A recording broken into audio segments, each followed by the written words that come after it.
And we are live. Welcome to the Political Orphans. My name is Nico Lagan, and I am your in-house conservative. To my left, Rob Ambrose, our token liberal. Our goal is simple. We want to show you that it's possible for a lefty and a righty to not only get along, but to be capable of having civil discussions when we disagree. Because remember, common sense has no political affiliations. What is going on? What's going on? What up? What up? How's everybody doing? Happy, what does it say? Wednesday, Thursday? It's Wednesday, right? Yes. It's Wednesday. Yeah. Happy Wednesday. You know, just before we started recording the show, I always like to see this, especially on X, because X is newer for me. But I've been on Instagram for years. I've been on TikTok for years. I've been everywhere for years except X. And having a big account like Concerned Citizens, the Concerned Citizen account, sharing our stuff, Jabwing. Yeah. Came across that on X. It's always kind of interesting to see your own stuff out there in the wild on a big account that you don't, you know who they are. So, yes, that was kind of cool. I like I'm the one bitching at the beginning too. Oh yeah, it's as always. It's just me ranting about home equity tax. Yeah, which is, I mean, is probably coming for sure. But yeah. Of course not. Of course not. It's not coming. Conspiracy theory. Yes. What's going on in the chats? Yeah, what do we got? We got Pam, Wise Guy, Sasquatch, Cheryl. What's going on? What's going on? How you guys doing? Got some. Hopefully you guys are ready, because this is gonna be one of those episodes that. Well, we can always tell. We can always tell when it's gonna. Yeah, absolutely. It's it's because there's very fucking interesting content, right? You can never go wrong when Trump tries to buy us to become the 51st state. You can never go wrong, which is why I'm asking you that question today. Do you think we should become the 51st state? That's a simple question, right? Do you want to become the 51st state or not? Yeah. I mean, I don't. I'd like to say Canada, but I do. Yeah. But it's there's certainly a pros and cons. Exactly. And I would even, I'll even admit a lot of my reasons are more sentimental than hard. You're from the left after all. You're liberals. It's all about your fucking emotions. How does that make me feel? Then I'll forge an opinion. But it wouldn't be a safe space in America. Oh no, not with guys like Trump and power. Of course not. Of course not. What do you guys think? Would you guys would you like to be 51st state? I would certainly like. I wouldn't mind at all. Closer ties to America. I know. Wise Guys chime in. Was it Wise Guy or is it Misfit? Who's always pounding the union, the similar drum. Union. The economic union drum, similar to the EU, which that is interesting to me. But I definitely don't want to be the 51st state. I don't even think America wants us either. They don't want none of this shit. We were doing the crazy hot thing yesterday. Canada, we're a 8 hot, 10 crazy. We're like a 1 hot 10 crazy. We're in the danger zone. We're in the no-go area. Don't touch. Jackie Gerard says, I do not know this name. What's going on to you? Welcome to the show, Jackie. Hopefully you stick around and continue commenting. If you do like it here, a lot of the action does happen over on the YouTube channel. You can see us down here in the bottom right. But over there, you'll be able to converse with all that. But say on X2 if that's all you got. If you are on XO, remember to like that smash button and share. Can't even say it properly. No, I say it properly accidentally. Bumpy says Canada should join America. Canadians getting raped by their established order. It's insane how much more expensive Canada is for less quality and quantity. I mean, it is true. There's a massive difference in price. As a guy that spends a lot of my time in the US, there's a very big difference. But, maybe the question should be a bit reframed, as in, considering who won and considering the way it's going, do you want to become the 51st state? Because I think the question would have been a bit different if Carney wasn't in power, if Because now it's been a lot of 3 people, weeks. no doubt, a lot of people that might say yes now probably wouldn't if Polyev had won. And that's my point, right? So that's why I'm like, do you think at this point, is it a good idea or not, considering Carney's in power? Because if it would Yeah. have been, maybe it would have been a lot different if it wasn't, and if it was Polyev that would have won, maybe that would have been better. I don't think he would have done much, but at least he would have stopped the bleeding. I said that a million times. Mhm. But at the same time, considering that we have Carney for the next 4 years, considering that he's just lying and lying and lying and lying and lying, would you rather, you know what, maybe that should be the question. Would you rather be a Canadian under Carney or become an American under Trump? Yeah, Because I mean- basically that's what it comes down to. That's where I was going with that question. Yeah. I mean, fair. For me, it doesn't change anything. I want to be Canadian no matter what. I don't think I think me and you kind of differ. Like neither of us really particularly like Carney or the Liberals. I just think he's a bad politician. I don't think he's going to like destroy the country or anything like that. I don't think he's going to be in power. I think he's just here for one term. I don't think he's going to be interested in sticking around. I think it's an ego thing. I know you feel like there's a much bigger plan he's implementing, and we're going to see. We're going to find out. I got a Robin here says, my family works in America or work in America. I always took for granted that we were close and never had to worry. America was always our ally. Yeah, that's a weird, it's a weird thing to kind of get used to. But although it is funny because despite what Carney says, right, about don't listen, the relationship to is different. It's the exact same. It's the exact same. Cheryl, this is, I think, yeah. If that's my options, sentiment of a lot of people. That's my options. Yeah. 100%. Would you rather be the 51st state or be more aligned with the EU? If those are my options, I'm taking the 51st state. Bumpy saying Canada should join America. Oh, you read this one. Yeah, we got that one. You read this one. Robin says we tolerated our dollar more than American, but now it's out of control. Do you guys remember back in like 2007 when we were above parity? Can you imagine? It was like $1.06, I think, at the highest. It did not stand long because we're normally always around the 80%, like somewhere 75 to 85% is pretty much where we are most of the time. I have some clients, they're in the US, and guess what? They pay me in American. Yeah. Fuck this. I don't, I'll take Canadian money, but I'd much rather the American. Well, yes. It's nice. It's nice that way if you're earning in US dollars, the exchange rate. Not really, because it's so much more expensive here that it just brings me to, it makes more sense when I'm in the US because things are a lot cheaper in the US. But I would argue that the food is not as good.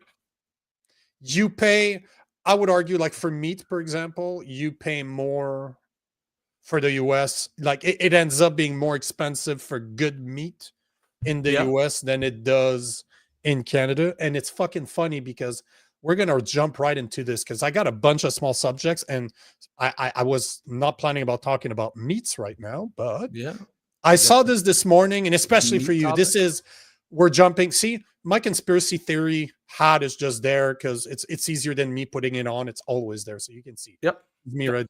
So I got a video that talks about meats, and I say meats. I need to stop saying that because that's how I talk to my dog. I share my food with my dog all the time, and I'm like, oh yeah. Does Lulu want meats? Meats?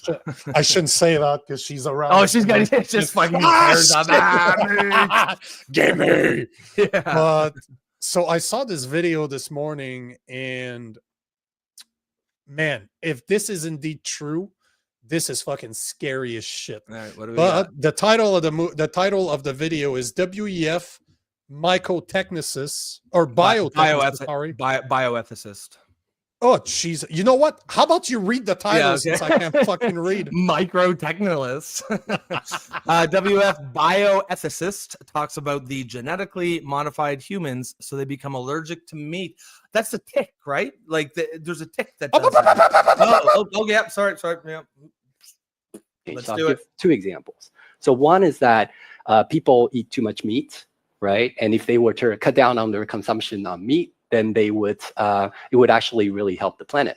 Okay, Bill but Gates. people are not willing to give up meat. Yeah, some people will be willing to, but other people, they may be willing to, but they have a weakness of will. They say, wow, this steak is just too juicy. I can't do it. I'm one of those, by the way. So, but so here's the thought, right? So it turns out that we know a lot about, we have these intolerance to, for example, I have milk intolerance. And some people are intolerant to crayfish. So possibly we can use human engineering to make it the case that we're intolerant to certain kinds of meat, to certain kinds of bovine proteins. And there's actually analogs of this in life. There's this thing called the Lone Star tick, where if it bites you, you will become allergic to meat. I can sort of describe the mechanism. So that's something that we can do through human engineering. We can kind of possibly address really big world problems through human engineering. Another change, so I'll give. How about no? No. So that's, You know what I like?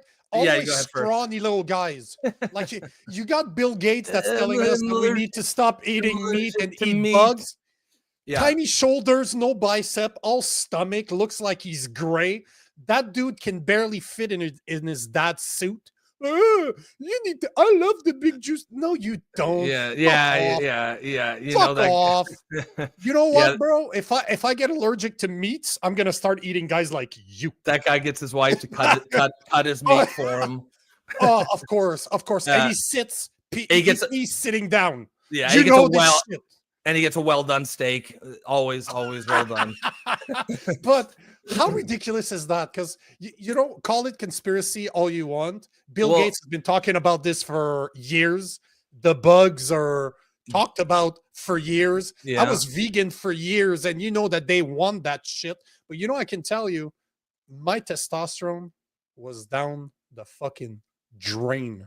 Was it on vegan meat? Of course, man. I was in it's soy. I was in the low. I was in the low 5. And technically, because I work out 5-6 times a week, that boosts my testosterone by 25%. So technically, as per the doctor, I was the equivalent of a fat obese man that just watches Netflix all day. That was my testosterone.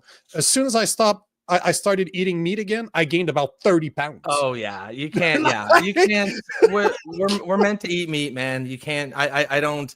Obviously, everyone's got their own diet. You want to eat whatever you want, but I hate the argument that we're not meant to eat meat. Yeah, we are. You can tell what a species is meant to eat by their teeth. We got these incisors for the ripping and the tearing. But forget about that. It's not like we've been eating meat for thousands of years. Yeah, exactly. We've always had vegan food, right? Especially in Canada, right? We came here and we survived on plants. But let's not mention the fact that 6 months out of the year the soil is frozen. Let's not of course we did not survive on meat and potatoes. No, of course not.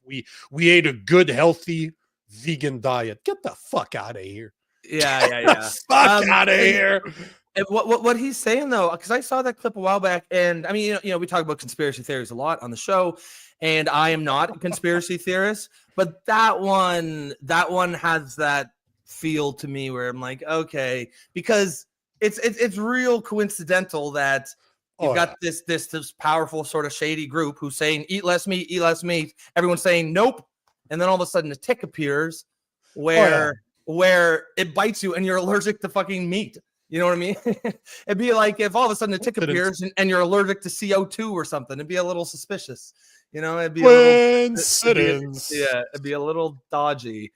But hold on. I got another coincidence. Man, you're just fucking feeding me this shit. Thank you, yes. Shoveling. I got another one for you, because this to me, right? Hey, if you're new to this, don't forget this. This is me right there.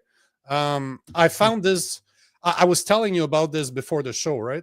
But what's funny is that when it comes right after, I saw another post later. I actually did not put 2 and 2 together until I saw the second one. Somebody posted "Oh, do you think this is a coincidence?" So for the people out there that's been sleeping under a rock, like obviously Rob has until I told him. What's that? RFK yesterday came out to say that, I need to be careful the way I frame this. RFK has officially removed the whoop whoop from the CDC's recommended immunization schedule for healthy kids and pregnant women. But then wait and let me show you an article that came out just after his announcement out of California. But coincidence. So here's RFK and the video he posted yesterday. Oops. Junior, your HHS secretary, and I'm here today with NIH Director Dr. Jay Bhattacharya and FDA Commissioner Dr. Marty Makary. I couldn't be more pleased to announce that as of today, the COVID vaccine for healthy children and healthy pregnant women has been removed from the CDC recommended immunization schedule. Good. Last year, the Biden administration urged healthy children to get yet another COVID shot despite the lack of any clinical data to support the repeat booster strategy in children. That ends today. It's common sense and it's good science. There's no evidence healthy kids need it today, and most countries have stopped recommending it for children. We're now one step closer to realizing President Trump's promise to make America healthy again. So keep that in mind, right? And it's funny because I just saw a comment right here. Oh, I love this one. Finally, but 5 years too late. But here's what's interesting. 18 hours ago, VDFam00 says, bring back religious and personal exemption for vaccination in California, please. This is fucking hilarious. Highly contagious COVID strain detected in California amidst vaccine crackdown. This is all a coincidence, right? There's an article that appeared just saying that, oh, you know what? It's interesting how RFK says something, and then right after the announcement, there is a new strain of COVID that's been discovered in California. It's like that tick, right? Yeah, all of a sudden. We should eat less meat. Yeah. Oh shit, there's a tick that could help us do that. Yeah, it just appears out of thin air. Cool story, I think, bro. and I mean, I know what they're like. What the person's saying, like there should be a religious exemption. You shouldn't even need that. You should just have the right to, for any reason, say I don't want to put this drug into my body. Even and I say that as someone who, although the COVID vaccine, I wouldn't take it again. I don't. I think it's. I don't know. It's just not proven. It's not a proven technology. I think it's harmful. But even if I did think it was great, I still would be against forcing anyone to take it. You can't force people to take a fucking drug. That's like remember we talked yesterday about slippery slopes? That's a fucking slippery slope. But an actual one. But it's okay for them to force people or to coerce people and to have people like me that refuse to lose their livelihood, lose everything. But then you have a scrawny little Asian guy that's telling us that it would be a good idea for us to engineer human beings so that we don't eat meat anymore. Well, Like, yeah. are you fucking kidding me? You can tell me on one side that, you know what, you need to take this, but And you he need to wasn't stop eating even meat. he wasn't even talking about like he mentioned the tick, but what he was talking about was that he said we can do it, we can engineer it. Like he's talking about like active actions that they can, he's kind of saying like, oh, there's a tick that exists and we can do stuff. But it's like, yeah, I know it exists because you guys fucking created it probably. Like if they have the technology to do that, I have no doubt that they would do so. And just all you got to do is drop that tick in a few places throughout the Midwest, and Bob's your uncle. Next thing you know, we're all next thing you know, we're all allergic to meat. And you know what the worst part is that forget the part that it's good for you, right? Forget that part. Let's say that meat is not good for you. Yeah. You know that the reason why they want this is because I can still go hunting. Like in America, for example, nobody gives a fuck. Like people are hunting all over the place. You can go, they don't want you to be able to go get natural meat that hasn't been produced by the government. They want you to eat their food, not natural food. Because technically, like I want to move down south. You know why? Because one of the main reasons is because we could literally grow our own food and hunt. I could eat all the meat that I want. I would hunt a couple of times a year, stack my refrigerator, I would be stacked on ice with the meat. And on the other hand, my wife could grow food, grow vegetables like her grandmother still does today, like taught her to do it. We could channel all of her stuff. So I only eat once a day, bro. Good piece of meat. Give me some vegetables, give me some potatoes, and that's it. I'm set. I'll eat that for the rest of my fucking life. That's basically what I eat. Really? So, yeah. But my point is that I would not need to depend on a grocery store outside of, the niceties, like Friday night cheat meal. I Yeah. eat garbage. Like I like to eat that garbage once a week. Of course, who doesn't, right? You can't. Well- You got to treat yourself Well, once in a while. For most people, Friday night is every day. So Yeah. they just eat. Well, But the point is that you start looking at those things, and conspiracy theory or not, try to convince me that there's not an agenda behind the meat tick, and tell me that it's just a coincidence that on the day that RFK comes out and say, you know what, whoop whoop, is no longer recommended by the CDC. California is hit by a brand new strand of COVID. Oh, fuck Yeah. off. yeah, Fuck yeah, off. that's funny, eh? Yeah, it is. It is kind Coincidence, of. though, bro. Yeah. All Yeah. coincidences. Of course. We'll take a couple of these comments here. Oh, yeah. Cheryl says, well, the Eskimos certainly aren't vegan. They are not correct. They No, yeah, they are. Of course they are. Obviously, they're they grow vegetables up there. They're carnivores. They wouldn't touch a fucking vegetable. They fucking suck the fat off of those. How do you call that? Those seals. Those Yeah, blubber. Yeah. and they suck. Oh the, yeah. That's how they need to stay fat. Yeah. Well, yeah, exactly right. Robin says, I noticed the younger generation has turned against meat. That is because the younger generation sucks. Do you think it's a coincidence that they're all confused about their gender, that they're all scrawny as shit and they all Yeah. have purple hair? They just have a steak and the next day they're like completely normal. They're bald, they have Yeah. facial Fucking hair. they're muscular. They're like, oh shit, that's Oh, all yeah. it took. That's all it That's took. all it took is a bit of meat in your diet. You know what? Again, I was a vegetarian / fucking vegan for 12 years, 13 years. Were you So I really? can That's tell you crazy. right off- That's crazy. Oh, bro. Oh, yeah. Until about a year and a half, 2 years ago. Really? I fought as an amateur on a vegetarian diet, thinking- and I that's the remember only thing- we had a professional, like we had a professional dietitian for the fight team that we're on. So my Yeah. coach is like, go see her, she'll do your diet. I go up there, I'm like, I don't need this. She's like, I can't fucking help you. That's the only thing that could make you even more obnoxious is if you're a vegan. Do you know that- how someone's a vegan? Yeah. How? Don't worry, they'll tell you. Yeah. I love that joke. Yeah, I'll let you know. Don't worry. Don't worry. Yeah. What's KF saying? Is saying talk normal. I don't know what that means. RFK. Oh shit! I thought she was talking about my beautiful French No. Oh, KF, it's KF okay. is she's being savage. Bumpy, same thing. Well, Squeaky Kennedy. Oh yeah, Robert his Squeak- voice is. You know what's You know, wild? that's probably what cost him the presidency. Like he'll never Oh, be yeah, able to be that stuff president does- just because of that. That stuff does matter, but that's wild is that he just woke up one day when he was like 35 or something, and it was like that. It's called like voice modulation or whatever.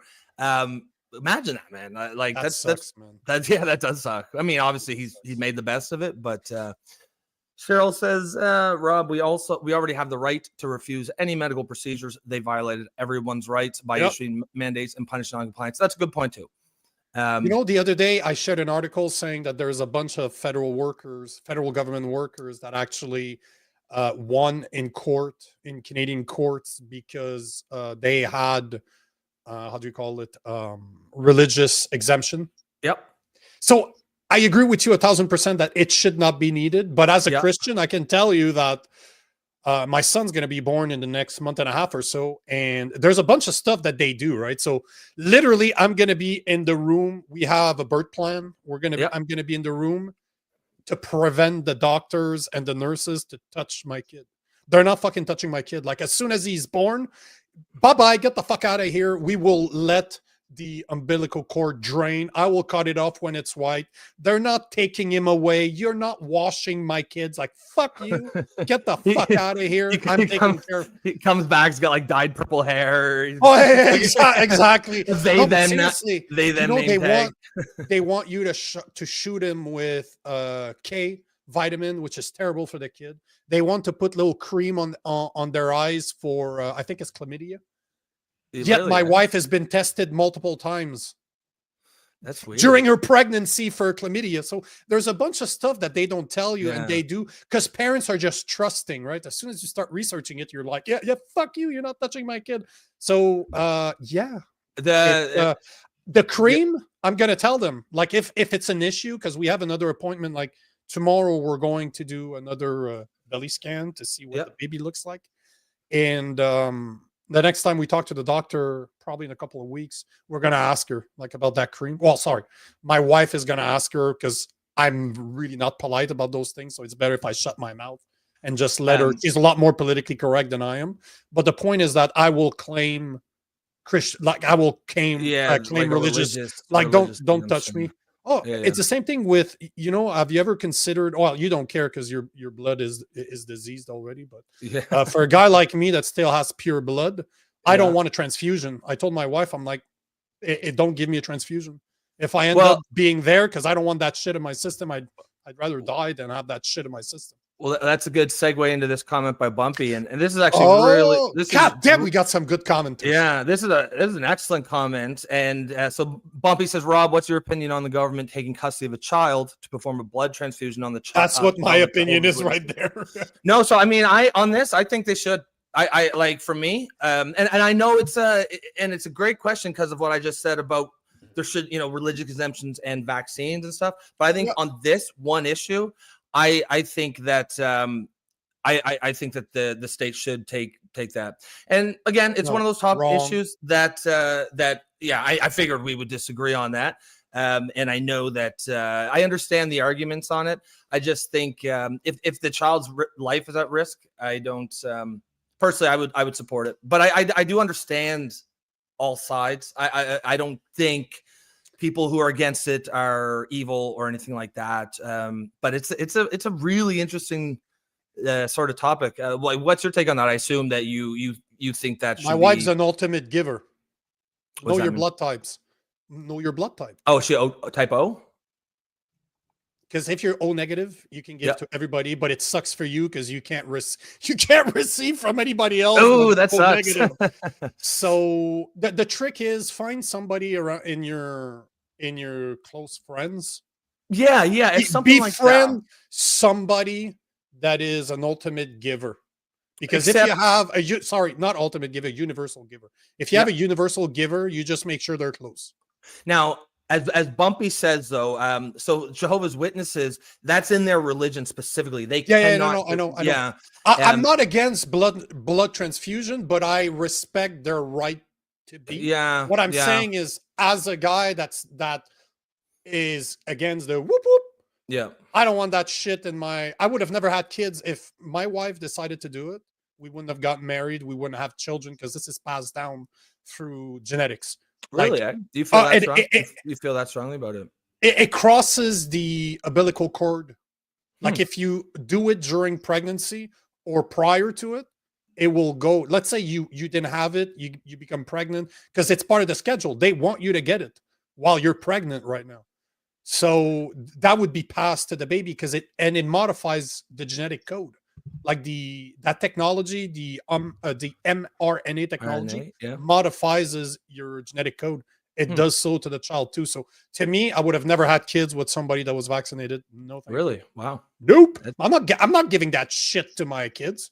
Fuck no. If they want to do it down the road, I did a very poor job as a father, if that's the case, but that would still be their choice, right? As much as I would disagree with it, at the end of the day, I can't fucking stop them if they're adults. But yeah, well, exactly, right? Yeah. But yet religious exemptions, you know what? I believe in Christianity. Like this is what I do. I wouldn't force it on anybody else, right? Like we've talked about, we've had the discussion before. As much as you and I don't agree on whoops, our whole goal always comes down, where we agree always comes down to the same thing. Educated decision, informed consent. I should have the right to say no, like you should have the right to say yes. Exactly. And to me, that's where the common ground is. And again, this is a common sense take, and this is a common sense show. And I think that on that issue, that I think that's exactly that shows it. Bumpy nerds.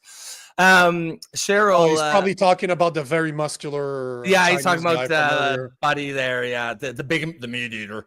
What's going on, Squirrel? Squirrel nuts. What's going on, brother? Cheryl says, Rob, I'm putting my conspiracy hat on now, and I'm going to say that I would not be surprised if the ticks that make you allergic to meat were probably genetically modified or engineered. Yeah, that's pretty much what I was saying. Yeah, that's what we were thinking. Like, how coincidental? The WF is telling us stop eating meat. Everyone says no, and then next thing you know, there's a tick that shows up. Now I don't know if this tick has been around for a long time, but as he said, they are able to do those things in labs. So if they are able to do it, they probably are. Desmond, great show, guys. Hey, thank you, sir. Looks like a new face. Welcome. Respect from Lord. Oh man, should we? Go ahead with the sales pitch. Yeah, just because looks like we've got a few new faces already. Guys, if you are joining us here for the first time, welcome. Hopefully you stick around. Throw some comments in the comment section, as Desmond just did. This whole show is built around audience participation and engagement. It's really a community, a conversation we're all kind of having with each other. The format of the show is, of course, I am the common sense, handsome liberal. Nico is the I like how you keep on slip that one in. Nico is the common sense ugly ass fucking the ugly ass Frenchy conservative. He's got that dreamy accent though, so he's got that going for him. But as you can see, we like to have fun, we like to laugh, but we do take, we tackle some pretty serious topics from a common sense perspective, me from the left, him from the right. And as you might have just seen a few minutes ago, we're going to find some common ground somewhere. We respectfully disagree on some things, and usually that common ground is always going to land somewhere around personal liberty, personal freedom, freedom of speech. So that's what we're all about. If you think that is the show for you, then please stick around, become part of the community. We've got a pretty great group of regulars here. If you are on X, you can like and share if you want to support us. But really, the action's happening over there on YouTube. And once you're there, that's when we really sink our hooks into you. If you like the show, if you think there's a space, if you think it's important to have a space like this where people from all over the spectrum can get together and have common sense, respectful discussions, you can become a member for the low price of $2.99 a month. You'll get priority comments over here during the show, and you also get access to the Discord server where the conversation continues 24/7. Anyone can go over there and check it out, but if you want to post, you will need to become a member. So, what did I miss? Nothing. Just let me take a few of those because I like those questions. Robin is asking, why don't you get a midwife and a baby at home? Because in Canada, it's almost fucking impossible to get a good midwife.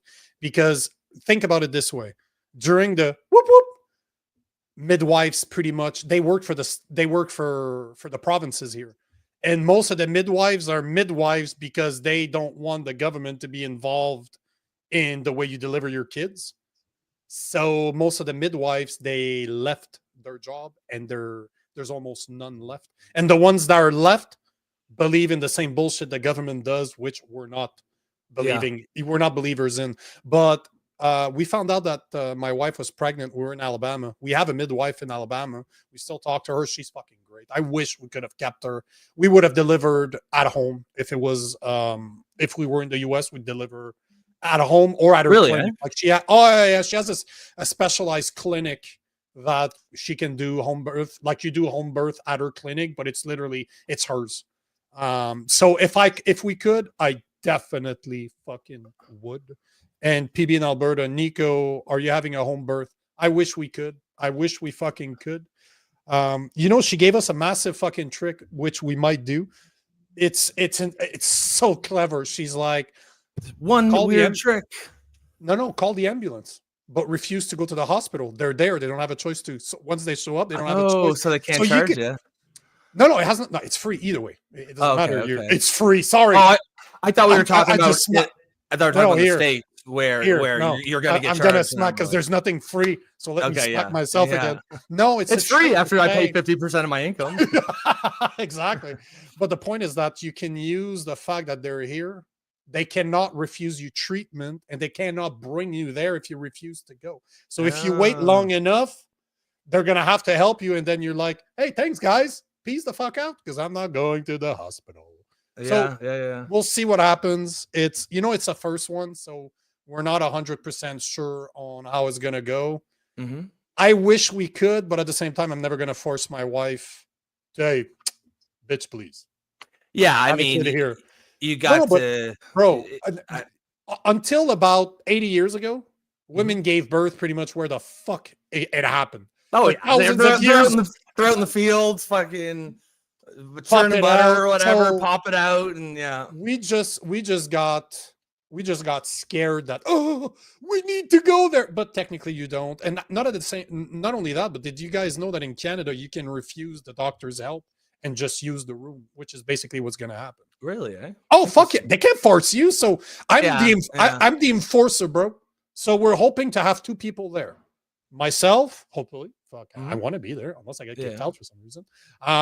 But I want to be there to protect the kid, to make sure that we do the birth plan that my wife and I have decided on, Yeah. and we want her mother to be there in order to take care of her. I Yeah, take of care of the course. kid. Yeah. She takes care of her. So that's the Cool. plan. We'll see how it goes. But yeah, it is a very interesting, as Robin is saying, it is a very interesting loophole, but a very good one. Once she said that, I'm like, Working the system, baby. Yeah. You gotta love it.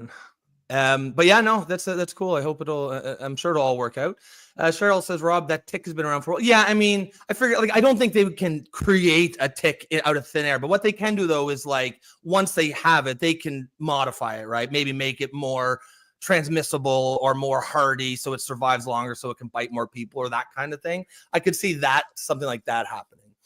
I have no Bumpy. fucking clue what this Nico means. is the Rocky and Bullwinkle style dastardly right-wing villain type. Rocky and Bullwinkle, you know that cartoon show? It's like nothing up No. the sleeve. What the fuck? It's What like the fuck? trying to Rocky, think. Yeah, I can picture it in my mind. Adventure of Rocky and Bull. Rocky and Bullwinkle. It's like a squirrel and a moose. So and there's always at least I'm the moose, right? no, you're the villain. There's always a villain. It's kind of like a Bond villain almost, I think. Is usually Oh, it's a dog villain. I think there's like more than one villain, but it's Are we always talking- Boris and Natasha are the villains. Are we They're like talking they're about like the old Soviets. school one, like those ones? Let me Is that what see. we're talking Bring it about? up. So this, Oh, Oh. yeah, that's top left. That's Boris and Natasha. yeah, but right here. Yeah, So which one am I? I'm that guy. and I think you're the guy on the left. I'm the midget. Hey, fuck you, bro. Screw you, bro. I think there's other villains and stuff too. Might even be that guy with the Monopoly guy hat with the green skin. Well, he does look kind of an asshole. Yeah, that Yeah. definitely looks like me. Yeah. Nico, hold on. Nico, take the registered nurse over the doctor and the RN that has given. I totally agree with you. Even experience-wise, like we've been to the hospital more in the past few months that I've been in the past few years, and I agree. I completely agree that not all of them. There's a lot of. We were at the hospital last week for just a checkup because my wife's pressure was up, so they wanted to make sure that she wasn't dying or something. And the nurse there was like, she'd come in, leave for like 20-30 minutes. We come back and she was doing pressure tests, and they were doing, they just scan the stomach to make sure the baby's moving, catch the heartbeat and stuff. Yep. I get out because she wanted to be able to go to the bathroom, and she's all hooked up. I come out, there's literally 8 or 9 nurses behind the front desk that are just sitting and fucking chatting. I'm like, you're in a fucking emergency hospital. What the fuck are you guys doing? Are you Oh, guys not they're making working? TikTok videos or something, right? If only. If fucking Yeah. only. But I Um, agree. Like the wife likes the nurses more than she does our doctor. Our doctor is so woke. First time we meet. is he? First time. No, she. Did she ask First your one- pronouns? First time we meet her, no question about how you've been eating, how you've been sleeping, have you been exercising, any stress level. She didn't even ask those questions, but she tries to sell us a bunch of vaccines, saying, oh, you guys should consider doing this and that. Here's some paperwork. You should actually give your umbilical cord so we can do what do you call it? harvest the Oh, the stem cells or something. we're sitting, both of my wife and I are kind of looking at each other. We're like, do you understand, doctor, that you only have a specific amount of stem cells that your body is given the day you're born, and then you never produce them again? So guess what? That fucking umbilical cord's gonna turn white. So all of that great fucking stem cell is in my son. Fuck your harvesting. You can suck a dick. I don't have an issue with the harvesting stem cells. What I think is weird is when they'll get like a doula to like some people will eat their umbilical cord or their placenta or something. It's fucking ridiculous, and they're like, it's empowering. It's empowering. Nah, bro, it's disgusting. You don't need to eat your placenta. Robin says, Oh, you don't eat your own. You eat the ones of your kids. Yeah, well, I think we should just stay away from eating placentas. Again, a fucking lefty trying to push his values on other people because he doesn't agree. That's right. Fucking shit, it never ends, huh? Joe Never Stradamus ends. says Snidely Whiplash. Is that the name of the villain? It sounds like a villain name, like Snidely Whiplash. You guys can all go fuck yourself. Robin says you're going to keep it attached for a bit longer when he's born. I think is that what you said you're going to do? Yeah, you leave it go white. So it takes there's a term for it. What's the purpose of this? Why? So all the stem cells, all the blood, so everything that is still being passed from the mother to our son is in the son. That's the point. You let it go white, but they try to scare you into it's delayed clamping. Oh, blah blah. Like, women have been doing it for thousands of years. You, my little woke doctor, that's been around for 10 years with somewhat of a medical education, you're going to tell me that thousands of years were, sorry, just fuck off. Just do your job and fuck off. Here's my brother with some gay advice as normal. Is that your that your husband? That's my big husband, bro, right? That's why we share the same last name. Yeah, that's my big brother. He goes, just a piece of advice: don't be so on edge about the doctors doing that. You miss just how amazing the moment is. You'll have a lifetime to fight with doctors. You only get that moment once, and he's right. But in typical Darren fashion, gay. I'm just joking. He is right. Hold on, let me read that. Don't be so on edge about the doctor. No, the thing is, bro, is I get what you're saying, and I'm not on edge. I'm like this year round. Like what you're seeing right now is just me being relaxed. I'm just the type of guy, though, if you cross a line, if I tell you something once, I'll repeat myself once. If you cross that line, you better learn how to fly, because I don't take that shit. And especially not when it comes to my son. Where's the doctor? Nico threw him out the window. Okay. You're not, you're not gonna tell me that you know better because you're a woke doctor. You're not. If you're not capable of explaining to me what's in a whoop whoop, for example, and I know more than you, bitch. Mm-hmm.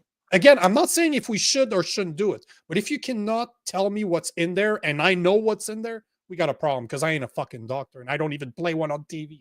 I don't play one here right now. But hold on, Joe. Hold on. Let me take this. Joe's saying childbirth was the leading cause of death for women before the 20th century. Yeah, but it's not childbirth that was the problem. It's the infections that came from it. It's just like the bubonic plague in Europe. You know what cured it? Clean water. That's the thing, right? So it's the infections that you need to be careful. Yeah, I mean, but hold on. But it's not. Of course, I'm not saying that we should do it in the garage. That's not what the fuck I'm saying. But if it was up to me,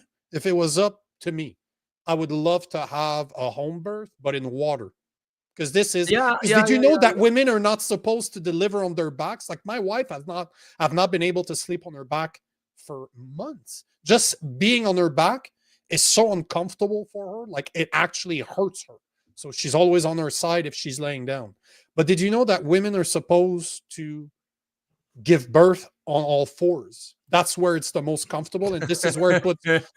I'm not, bro. Keep your mind out. I'm not at the gutter. I'm not going there. I'm not going to do it. I'm not saying that kids should not be done. You're thinking kids should be done on all fours. That's not. That sounds like some creepy doctor said. He's like, yes, that's right. All fours. But the point, if you look at the way the body is, the easiest way to deliver for women is on all fours. reverse doggy style. Hey, you guys are a bunch of fucking perverts. The We're talking about giving birth, you fucking pervert. the best position to give birth is reverse cowgirl. You know, But this is the thing. Sorry, go ahead. As much as our commenters are fucking smart, you guys are all a bunch of all degenerates, yeah. All of us. Yep. But just to go back to what my brother Dan was saying, that is actually good advice. I was teasing him a little bit, but he has two beautiful children, my niece and nephew. Yeah, it is. I've got one myself, and it is actually a genuinely special moment. And I'm sure you guys will have Every guys will single father I've met told me that it's the most beautiful moment in a father's life. It's one of the few times you can cry and not be a little bitch. But that said, we cry on the show like several times. You're just already. talking about it, and I'm getting. Yeah. I'm looking forward to it, bro. You have no idea how much I've been looking forward to this for 20 years, man. So Yeah. And Robin is right. Or squat to give birth. Squatting and water birth. Squatting and water birth are the most Because natural way to do it. they're in water, right? So Yep. it's just to come out and go into it is well, they're in fluid. Or squat to give birth. Prairie is bang on. This is the most natural way to do. And before we skip to the next one, Joe Stradamus is saying, I'm the asshole you need, Nico. Hey, don't fucking steal my own lines and use them against me, asshole. We're having I say that to people all the time. it's an asshole off. Cheryl says, Rob, you're laughing, but Nico off. Good for you. Nico is correct about delivering baby. Oh yeah, no, I know that. I was just being a my mind was in the gutter. He's just an asshole. He's just a twat. Yeah, he's just a twatting. Just a twatting twat. There you go. Twatting around. Linda Watson may be a new face. If so, welcome, Linda. Linda says Carney will finish what Trudeau started. They work for the Say WEF. that all the fucking that's definitely. I mean, it's not a conspiracy theory that he's been Trudeau's top advisor for the last 10 years, right? So this is basically last 5 at least that I can prove is like 5 years. Yeah. I mean, he would. I don't even think Carney's not like Trudeau 2.0. Trudeau was Carney 1.0. Was Carney 0.25? Yeah, exactly. Because he's not that smart. Carney, unfortunately, is very fucking intelligent. Unfortunately. I got since it looks like the end of the comments, I got a quick little topic here. I think this will get Sylvie, if she's here, riled up about the immigration numbers. So remember how we said that's not a small topic. That's our main topic. No. Not the temporary foreign worker thing. Just the. Or do you want to leave this till? Yeah. Put it all together since I want to rile up Sophie. Rile her up. Yep. Just let me see what I got here. Oh shit! If you got another couple small ones, we'll take them and then we'll get into the big one. Yeah. I got 2 more, and actually 3 more, but two of them are super fast. They're just to let's do it. Actually, make you laugh. Monsieur Blanchet, Sylvie is saying LOL. LOL esti. Yeah. So when we were talking about this early, Sylvie, we were saying specifically you're gonna like, the main topic of the day you're gonna love. Yeah. Love to hate to love. Here is I don't know if you saw this, but yesterday Monsieur Blanchet kind of ripped into Carney saying, ever since you got elected, what the fuck happened with Trump being the biggest problem we face in Canada? I'm really starting to, I don't like what he stands for, but I fucking love the way he calls out Carney all the time. Yeah, let's hear it. We'll meet next week. We will discuss in complete serenity, and I will try to find common grounds in order to work together, because the issue at the beginning of the campaign was the threat from Donald Trump. And in the speech, there's no such thing. It just vanished, disappeared. So we have to make it. He's having the time of his life. Supposed to be right now. Adaptation for Quebec and Canada facing the threat from Mr. Trump. One thing I got to say, though, as somebody that worked for more than 12 years, I wear a suit every day. He is very stylish. Like did you notice French people tend to know how to dress? Yeah. I'm just putting it out there. They're Because always- he is always like, of all the politicians you see, he's always wearing colors, little pocket square. I did the same. The only Oh, yeah. difference, I'm probably a foot taller than him, but yeah, he's outside of sharp. that, I mean, yeah, Frenchies are always a little well dressed, a little gay.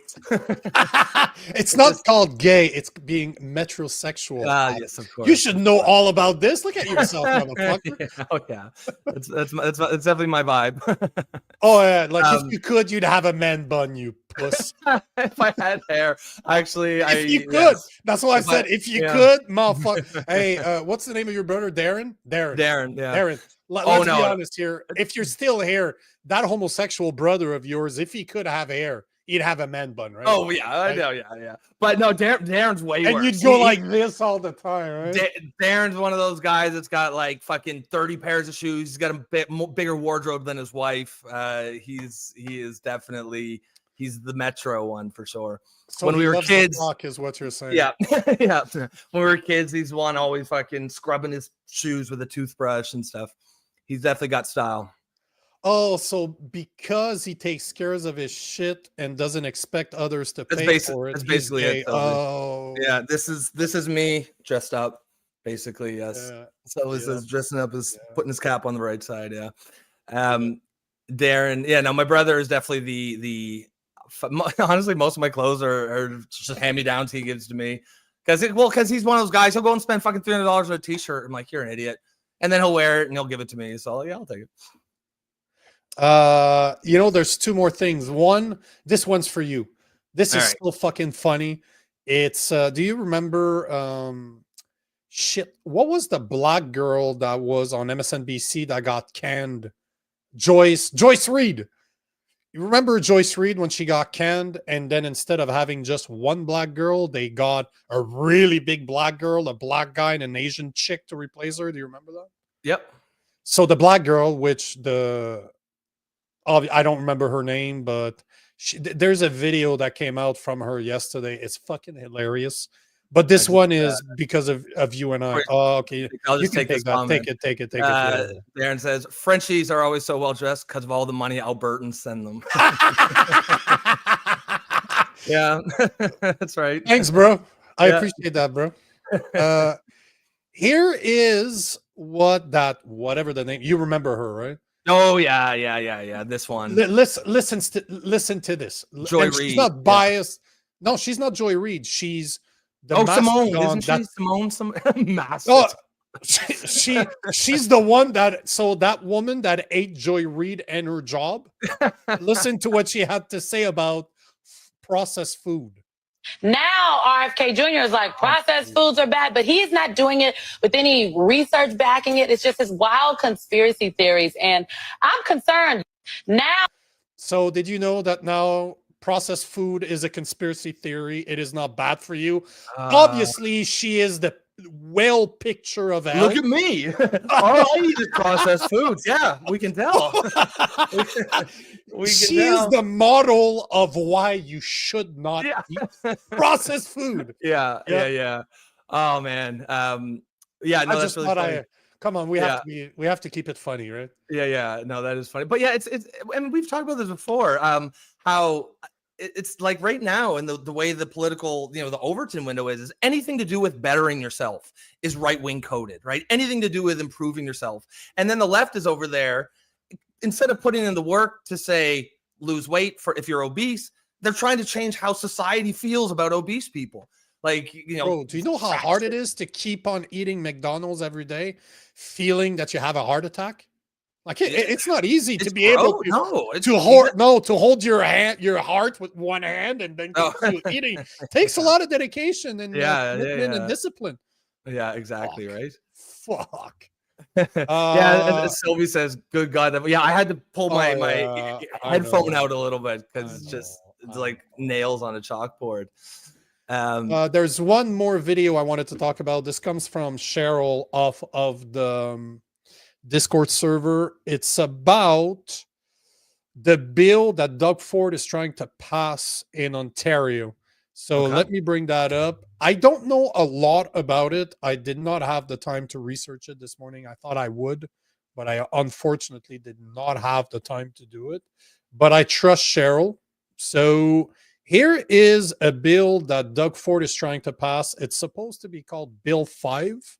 Okay. I will research it further for another episode, but I really wanted to share it with you guys because Cheryl took the time to share it with us. Legislation Oh, nice. Bill 5 called the Unleashing Ontario Economy Act. Everybody in Ontario should be concerned about it because it is a real assault on our democratic rights. It allows the minister to create zones where municipal and provincial laws don't apply. And it builds on something the government did with Ontario Place, because with the Ontario Place project, they were pretty sure that they'd broken environmental laws, they'd broken heritage laws. Their agents may have committed acts of misfeasance, which means the abuse of government power. So they passed a bill 154 that said, we're exempting the Ontario Place project from all municipal and provincial laws. Well, now they want to be able to do this to any community anywhere in the province. And it means that these projects will be exempt from environmental laws, from heritage laws, from health and safety laws that protect workers. In this bill, they're also rewriting the Endangered Species Act. And they're doing it in a way that means that there are no protections, or almost no protections for endangered species in this province. This is an attack on all of our democratic rights because all of us have to live within the laws of this land, including the government. And the government, the Ford Conservatives, saying, you know what, the laws of the province, the laws of the cities don't apply to us. And it's an assault on our democratic rights. So there's an opportunity for each of you to come and speak to the government, to committee about this bill. The link is in my bio. There's a bill. So you're going to have to explain to me exactly what. Explain what's- me. You're missing Yeah. a few words there, bro. You have to explain me. Explain it. Jesus. Okay. Yeah. You want Jesus, Yes. explain me. God. Well, like, so what is it? What, because I, as Bumpy says here, it's meant to streamline the assessment process for development projects. It's largely meant for accessing far north resources like the Ring of Fire. I mean, if that's what it's for, I'm for it, unless I'm missing something. This is what I would love to figure out because I wanted to show it. Hopefully, I assume that our listeners would have a lot of information on it. Yeah. No, I think it's good to there have you go. these sorts of mini topics because I at least we're talking about though because I do think that we need to, you know, what one thing we talked a lot about during the election is we need to be building pipelines and we need to be exploiting our natural resources, and the Ring of Fire is at the top of that list. So on the eve, blah, blah, blah, blah. So on the eve of the long weekend, which that was last week, the Ontario government quietly tabled Bill 5, the Protect Ontario by Unleashing Our Economy Act. The bill would repeal the Endangered Species Act, leaving in its place a shell that contains no meaningful rules for species protection. The bill would also hand virtually unlimited power to the provincial government through the proposed Species Economic Zones Act. Let's be clear, Bill 5 is a threat to Ontario's land, wildlife, and democracy. So you know what it seems like to me, and when I was listening to the video, this is what I'm getting, and hopefully people can give me more information. But what I'm getting from this is the fact that it gives kind of an exemption to government to do whatever the fuck they want. That's the problem. To rewrite, to tell me this land is no longer protected because I want to do this on. As much as I want to be able to give all the pipelines that Alberta needs, I'll be the first one to admit we need those fucking pipelines. Why the fuck is Ontario doing this and the federal government isn't? If it's that good, if the idea is to build infrastructure to provide more pipelines, to develop our oil and gas, to develop our energy power, I see it as a good thing. But that doesn't mean the government should be able to do whatever the fuck they want and rezone whatever fucking zone as they want. And this is what I'm getting from this, is that they have the power to rezone everything. And every single time they pass something quickly, quietly, behind closed doors, I'm like, okay, what the fuck you're hiding? And it's one of those things where, like, it seems like it's just a tool, probably neither good nor bad. What's going to be good or bad is how they use that tool. Who's using it? Exactly, and what they're doing with, because there's definitely some scenarios where it could be used for bad. I mean, Bumpy Johnson here says 6 Nations of the Grand River also came out against it. Ojibwa Nation, Chiefs of Ontario, come out against it. And maybe I'm a terrible person, but when I see that, it sort of makes me think, okay, I'm sort of leaning the other way then, because if these guys are against it, because they're against every other thing. Like they're against the pipelines, right? They're against the stuff. So it makes me But it's the think, common sense part, right? We should have, if there's two extremes, normally the reality is somewhere in the middle. Normally, the right path to action is somewhere in the middle. But I Yeah. don't like Yeah, a government that tells 100%. me I need to be able to do whatever the fuck I want, whenever the fuck I want. Yeah, no, Yeah. no. as no. Robin says, government should not be able to bulldoze when they want nor block. And you know, that's That's we the always point. Yes. you always have to think of these things, even not even just even when it's things you support, but especially when it's things you support is when you really need to be careful, because it's very easy to get swept up and be like, oh yeah, I you know, government overreach to do this one thing that I like is fine, but you got to think, okay, what if it's the thing that you're not going to like? Because it always will come back the other way. You want to take those two the Bumpy Johnson and the Yep. Robin, then we can go and into then our we'll jump main in. Yeah, and I'll do subjects of the day. and I'll do a quick pitch to mostly just because my Yeah. brother's on here, and I'm gonna, he's got no excuse for not getting a membership. Yeah, why instead Yeah. of buying one of your gay ass t-shirt this month, how about you just send the money our way? Yeah, well, I'm gonna get to that here in a second. And you know what? I understand if you don't want to support your brother because he's kind of an ass, but Yeah, conservative Support to Nico. conservative, yeah, conservative to conservative. yeah, exactly. Yeah, my brother's the in the family. It goes my brother on the right, then me, and even though I'm on the left, there, you know, I'm still, and then a pretty big gap, and our sisters. But two things, Darren. We want your money, and two, I want you to invite me to a family dinner where I can throw some. well, shit so on. now that I think about it, in early July we're going to a trip in Boston, and I'll be doing the shows there, so I'll probably have them on to say hi. Oh, that's cool. Yeah, we're gonna go watch some Blue Jays and Red Sox games, so that'll be cool.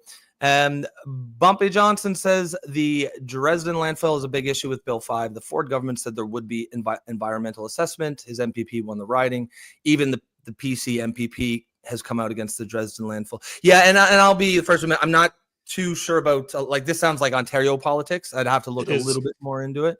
But it's, you know, it's certainly, if you're talking like Ring of Fire development, that is national interest. So Robin says the only thing, it always comes back to the same thing. There should be allowed to have a discussion. Natives should be allowed to be against it, but that doesn't mean that they're right. They can't have a blanket veto. No.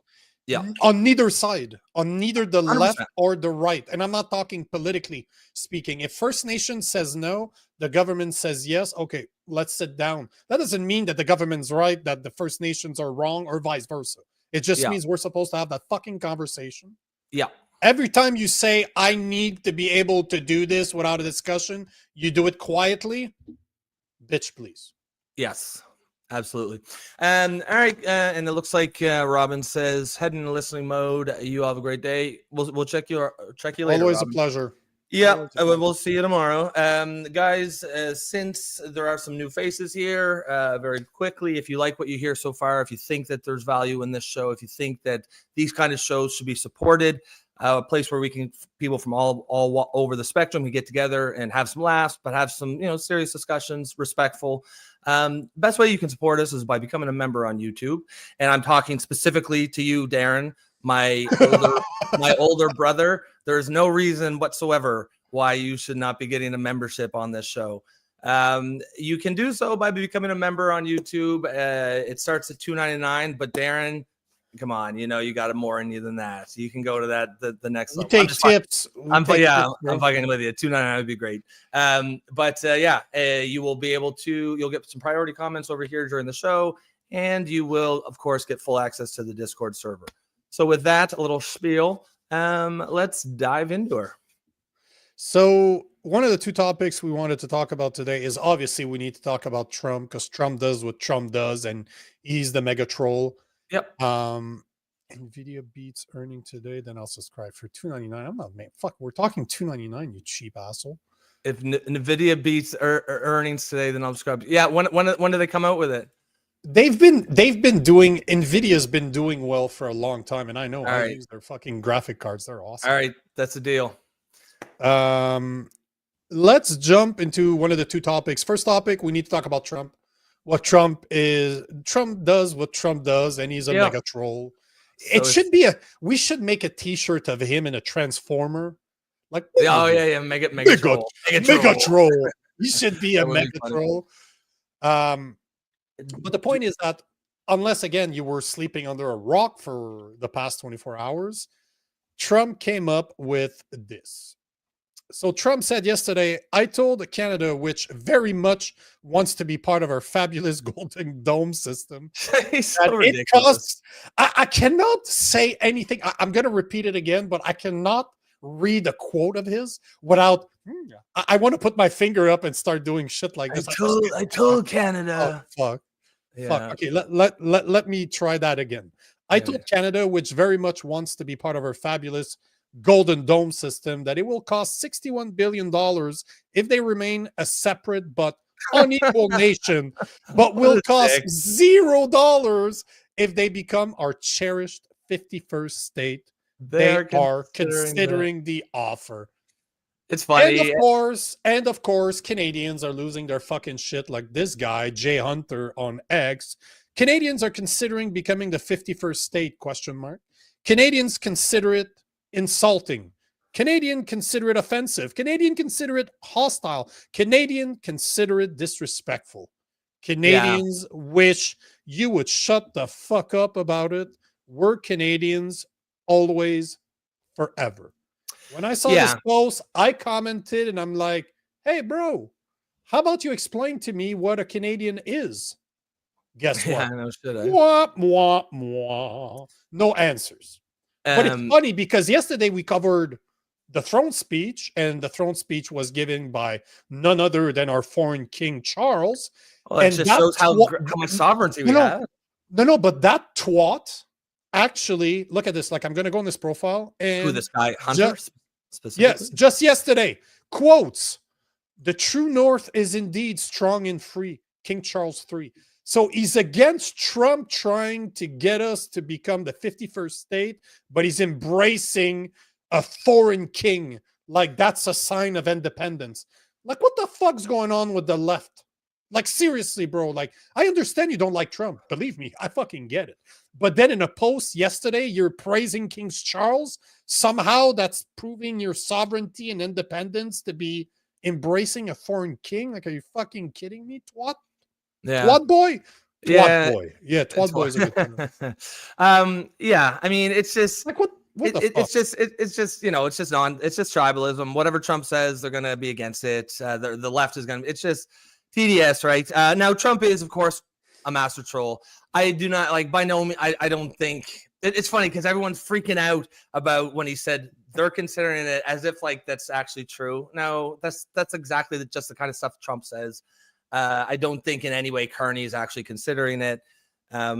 Like to have something like that, like as we see with the Alberta sovereignty movement over there, these things take a lot of time.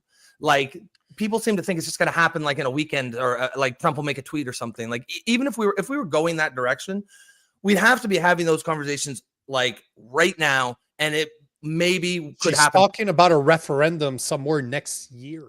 Yeah, well, and then that's pretty quick. But But to be exactly. To be Canada, to be the 51st state, that would be a lot more complex, and the Alberta referendum is going to be very complex.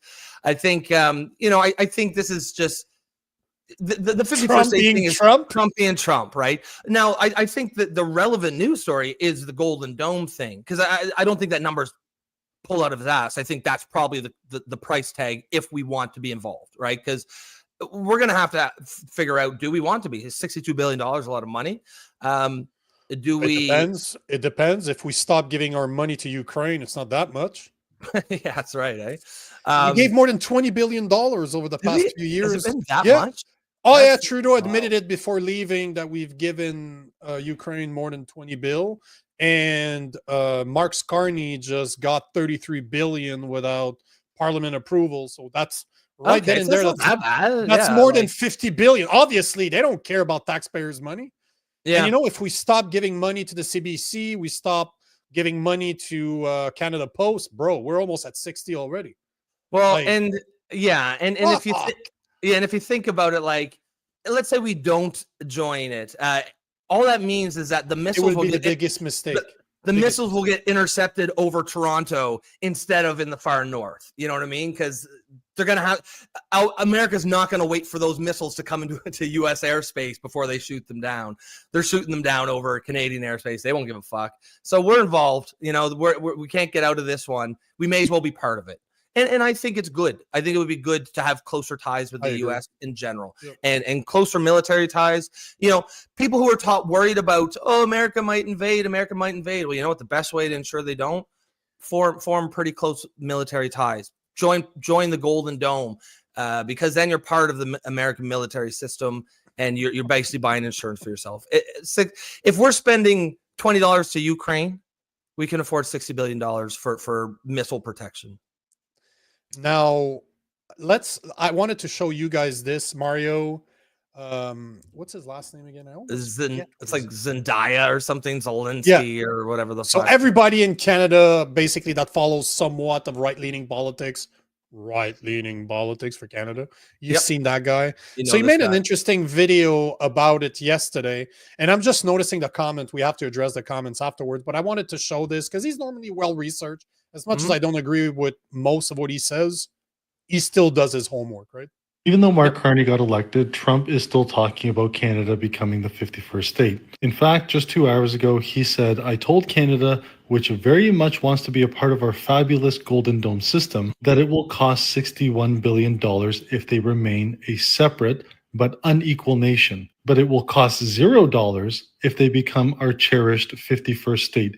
They are considering the offer. Now, things are actually much worse than you may realize, and I'm going to show you. A recession is already being triggered by Donald Trump. In fact, his big, beautiful bill has something written in it that is absolutely brutal. And as you can see, this was just published a day ago, but I talked about it nearly 5 days ago. And I said, because Canada implemented the digital services tax targeting US companies in Donald Trump's new big, beautiful bill, he put a provision that allows them to increase the withholding tax that is paid by Canadians who own US stocks.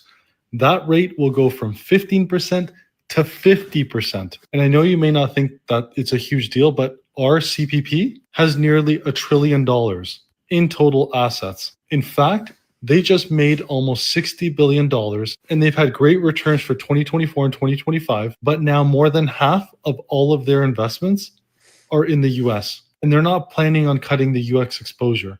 The big, beautiful bill, that's going to affect your pension, especially if Donald Trump removes the provision where they are exempt from the withholding tax. That's the current treaty that exists right now. The CPP doesn't even have to pay the 15%, but it might have to pay the 50%. So when he's saying he wants us to be the cherished 51st state, he's already setting up blocks economically in order to do that. He's playing chess. See, things are already starting to get ugly because You know, one of the things that bothers me about him, and he always does that, he does not differ from the Conservative Party. Yeah, He's never called out Polyev for being a fucking weak-ass leader. Right now, he's blaming Trump for our recession. Yeah, let's forget the 10 years of bad economic policies that the Liberal Party has put in place, because God forbids Trump's been there for 3 months. Obviously, the past 10 years is his fault. And he basically said that the only reason Trump is putting those provisions in is because Canada's doing the same to them. That's how Trump is. What the fuck do you think he's doing with the tariffs? Oh, you want to put tariffs on me? Okay, no problem. I'll put tariffs on you until you remove my tariffs. And obviously, Carney removed the tariffs while still campaigning on the fact that he was going to put more tariff on him. So Yeah. this is what I don't like about him, but I wanted to show the video as his information is correct. I verified, and he's right. And he's making it sound like Trump is the bad person in this when it seems like we started it. We did that to them. So the CPP, the Canadian Pension Plan, first, I'll never see a fucking dime from that fucking program. It's going to be decimated by the time I'm going to be allowed to get it. But I like how he's always blaming either Trump or the Liberals, never talk about the Conservative Party. But in this case, he's not even putting the responsibility on the Liberal Party. He's literally saying that it's all Trump's fault. The recession did not start 2 months ago. The recession didn't start. Like, that's been in the works for 10 fucking years, bro. Like, are you Oh, yeah. kidding me? Oh yeah, no doubt. Yeah, it's definitely. I mean, maybe Trump was the tipped us in Oh, there, yeah. but it was we're the ones who put ourselves in a position where some tariffs put us into recession, right? Like, Yeah. And yeah, as Joe says, I never trust a man with any guy with manicured eyebrows. I mean, that's I don't. one for me. No, but you know what? I'll pick up the middle. I'll pick up the loose ones. But I agree. If Yeah, you, it's you know, very if manicured. you manicure this, what is it? Fuck, I think it's shit. I can't remember who said it, but there's a movie and the guy. Oh shit! It's Tomorrow Wars. You know the. That's really funny did you- because I Did saw you that see last Tomorrow night. Wars? I saw that last night, and I did. It was one of those movies where I fell asleep on the couch, and I woke, and it was just. I like it. I it like was the playing. movie. I loved it. Tom Cruise Did and what's her name there? No, that's not the Tomorrow Wars. You're talking about Tom the Cruise one is where in he it. keeps on. No, he's not. The one I'm talking about was Oh, is okay. Chris Pratt. You're talking Okay. about the Edge of Tomorrow. Oh, Fuck, I know my right, movies. right, Edge of you're right, Tomorrow, where yeah. he keeps on coming back and back. Yes, and yeah, back. that was Oh yeah, really that's a cool. good movie. I love that. But what I was going to say is that in the Wars of Tomorrows with Chris Pratt, and his father is an older guy, but he's always jacked. Like, he looks like a jacked up Santa Claus. If you saw him, you'd recognize him. Okay. And he looks at him and he's like, okay, what the fuck's going on with your beard? Because he has that little 2-day shadow. He's like, either shave or grow a fucking beard. Like, one or the other. Like, what are you doing? That's the same thing with this. Like, if you're always chilling super close, like, just so that you don't look like you're 12 and you manicure your eyebrows, I agree with you. Yeah, Like, yeah. this is but at the same time, Joe Stradamus, he doesn't have the nice hair that you do, so all he can manicure we is can't this. all be fucking Guitar players with long Pantene hair. Pro V commercial models, just hair flowing in the wind. But yeah, I don't know. I think I know he's a content creator. He's got to have stuff to talk about. I think, and obviously we have to cover the 51st state stuff, but I don't really take it seriously. I don't think either side really wants that to, because like we were just talking about the Alberta referendum, like a year and a half is I think the expectation, but they've been working on that for a decade or more. That's got some infrastructure already built. This would have to be built from scratch, and you'd have to start it now to get it done in 5 or 6 years. And by then you've got new presidents, new prime ministers. And I just don't think that it's serious. I don't think America even wants us. What do you want? Another California on your doorstep with even crazier libs? Well, that's what's funny, because you see a few comments like 51st state, where do I sign up? Let's go. Money, money, money. And then, no offense, but as an American, we don't want 20 million more liberal voters. Well, I think so many times, right? Sasquatch, who is, I believe, one of our, I'm sure there's other Americans. He's definitely is. But I think he's like the resident American here. He don't want us. He said, fuck this shit. Fuck these guys. Going back, guy. Yeah, that's for the last topic. And I said it on the live yesterday. Like, I was against when I saw those natives in full decrees in our parliament. They insist on being independent, yet they want to influence our policies. That's a good point. Just the fact that they were there made me laugh. The fact that Charles actually gave a little token to the woke gods and made a land acknowledgement that's so ridiculous. That's so ridiculous. But don't forget, wise guy, that 2 weeks ago when Carney went to Rome, even the CBC/CTV News were reporting on the fact that they had 4 or 5 representatives of the First Nations going to Rome to meet the Pope. So which one is it? Is the government fucking you left, right, and center?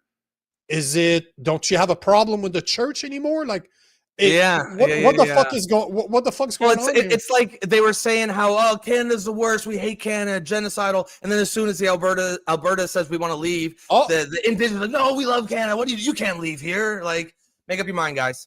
Make up your mind. I thought it was the epitome of ridiculousness to have the King of England in here giving a land acknowledgement. Like, I think all that shit's ridiculous. I don't think Canada was stolen land or anything. But if you're going to give land acknowledgements, bro, you're the fucking English monarch. That was the primary. If you're the type to believe that Canada's stolen land, it was stolen by the English king. You know what I mean? Like, so to have the English king do a land acknowledgement, it's India. like, yeah, Let's right. not mention India or anything, right? Yeah, exactly. Like this is like if you subscribe to the colonizer narrative, this is the king colonizer, like the king fucking England doing a land acknowledgement. Come the fuck on, man. Yeah, but people don't know their history, so No. probably that the native leaders they don't care. Like it's very hard for me to take them seriously because they have water problems, but yet I never hear the chief talk about this. There was a video that was posted on the Discord server too, explaining how certain reserve got almost billions of dollars, and yet you look at the state of the reserves, they're all fucked up. The houses are all destroyed. They really look like a third world country. Yep. Yet the main leaders, the chiefs, are rolling in cash. Like, Because you know how the system works. Government money of goes to Canada. them. Government of Canada just gives money to the chief, gives him $1 million or based on how many people, and then he's expected to do what he wants. So if you've got a good leader, it can be good. But if you've got a corrupt leader, and a lot of them are corrupt, he's just paying off his buddies. He's buying political power to stay chief. It's a fucked up system, but no one can change it because then they'll come and colonizers and blah blah blah. Like I agree though with the comment that Wise Guy said. If you want to be part of the country, that's great. We'd love to have you, but like you can't then go out and like trash it every chance you get. You can't say this is a genocidal colonizer state and then go in full dress garb to glad hand at the King throne speech. Sasquatch is saying, ha ha ha, not exactly. Fuck these guys. Haha, I love Canada. I've been just shit on recently by Canadians for Americans. Oh, he's saying because I was saying Sasquatch is saying fuck these guys, and he's saying not quite that. It's not quite that bad. He just doesn't want. I just don't think he wants the 51st state. It blows my mind because most Americans that I've met, especially down south, are super nice. I don't understand why we get the Americans are a bunch of stupid idiots, especially down south, and Canadians are so much nicer. We're literally just a bunch of fucking assholes. Like we think but the average Canadian seems to believe that we're so much better than Americans, that we're on that pedestal. We hold ourselves on the pedestal. We put ourselves on this pedestal. Like, why the fuck is it? Because we're short, we need a booster? Like we need no, but why? Phone books. Because the more this goes, the more just the fact that Carney was elected on hating Trump just tells me everything I need to know about a lot of Canadians, and it bothers me because what makes it so much better? It's definitely not our coffee, I can tell you that much. Like, what the fuck makes us better? What is it? What makes us better than the U.S.? Well, yeah, exactly right. It's just smug. Honestly, it's an inferiority complex, like disguised as like feeling superior. We actually feel inferior, and so we pretend like we're superior. Just going back to Sasquatch's comment here, he says Russia is threatening World War III this morning. Golden Dome couldn't happen faster. So I just did a quick search once he said that because I was interested. So pretty interesting tension here going on between the U.S. and Russia and Trump and Putin. Apparently, Trump said really bad things could happen with Russia. If I wasn't there, he's playing with fire. And Putin said, I only know of one really bad thing, World War III. I hope Trump understands this. So, I mean, yes, of course, there's a lot of that's bluster, but we're talking about nuclear weapons. All it takes is one itchy finger. So going back to what we're talking about, the Golden Dome, yeah, maybe it's worth $60 billion. If we're putting, but the Golden Dome can stop a nuclear missiles. You're fucked. You're fucked. If that blows in the atmosphere, just the wind will carry it all over the place. It'll be a disaster, but it will be a lot better than hitting fucking downtown Toronto. Because it's not the impact of the bomb that's the big problem. It's all what falls afterwards, the radioactive fallout afterwards. I'm not. Yes, if it goes in the atmosphere of Nunavut, it'll suck if you're in Nunavut, but it's much better than downtown Toronto. No, I don't know, man. Have you been to Toronto? I'm just kidding. I'm just kidding. Yeah, Toronto's fine. Toronto's fine. Like, yeah. Yeah. But the thing is, it's really the fallout that's the problem. But all I'm seeing right now, we're gonna start reliving the 80s where there was a Cold War between the US and Russia, but now we're gonna see it on Twitter. Instead of having Yeah. to watch TV, it's gonna be Interesting. Eh? off the toilet for Trump, and he's just gonna be fucking posting on his shitty hands on his cell phone while he's taking a dump. But I don't see, it's to me, it's all the same thing. You need a certain amount of fear to keep people in line. And every time I see this, you know what I think as a conspiracy theorist? I'm like, okay, so what am I missing right now? Because Trump has the power to post on Truth Social, which is a inexistent social media platform that if he wasn't on it, nobody would ever go on. And he doesn't even need to post anywhere else. People go there, follow him on Truth Social just to make sure he can post. Do you understand? Like, he knows this. He ain't dumb. He knows the power that he has. He knows that he's the most discussed man on the planet for the past. Fuck. Well, yeah, 2015, he knows 2014. anything he says over there. He knows is going to be. It's basically an official statement from the White House for sure. It's interesting. Do we think? Do we think these are legitimate tensions, or is it sort of a bit of a theater between these two who are trying to, I think it's theater. To me, it's all theater. Now, if it was with China, that's a different story. Yeah, I don't think Trump and Trump and Xi would fuck around like this. I don't think that's Xi doesn't strike me like that type of guy. But Putin, he does do that kind of stuff. He does do that kind of stuff for sure. You have to remember, Putin was a spy. He's a KGB guy, yeah.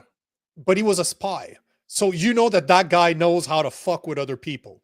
But Xi, I agree. Like, if that was going on with China and China would reply shit like that, I'd be worried. That would worry me. And obviously, we don't know Xi personally, but you can kind of get a sense of his leadership style. His leadership style is not to fuck. Like, I think he's one of those very much says what he means and means what he says kind of guy. And Putin's much more the he'll fuck around with you, he'll troll you. You never really know. Both very smart men, just different style. Yeah. I like Joe. Nico Machiavelli.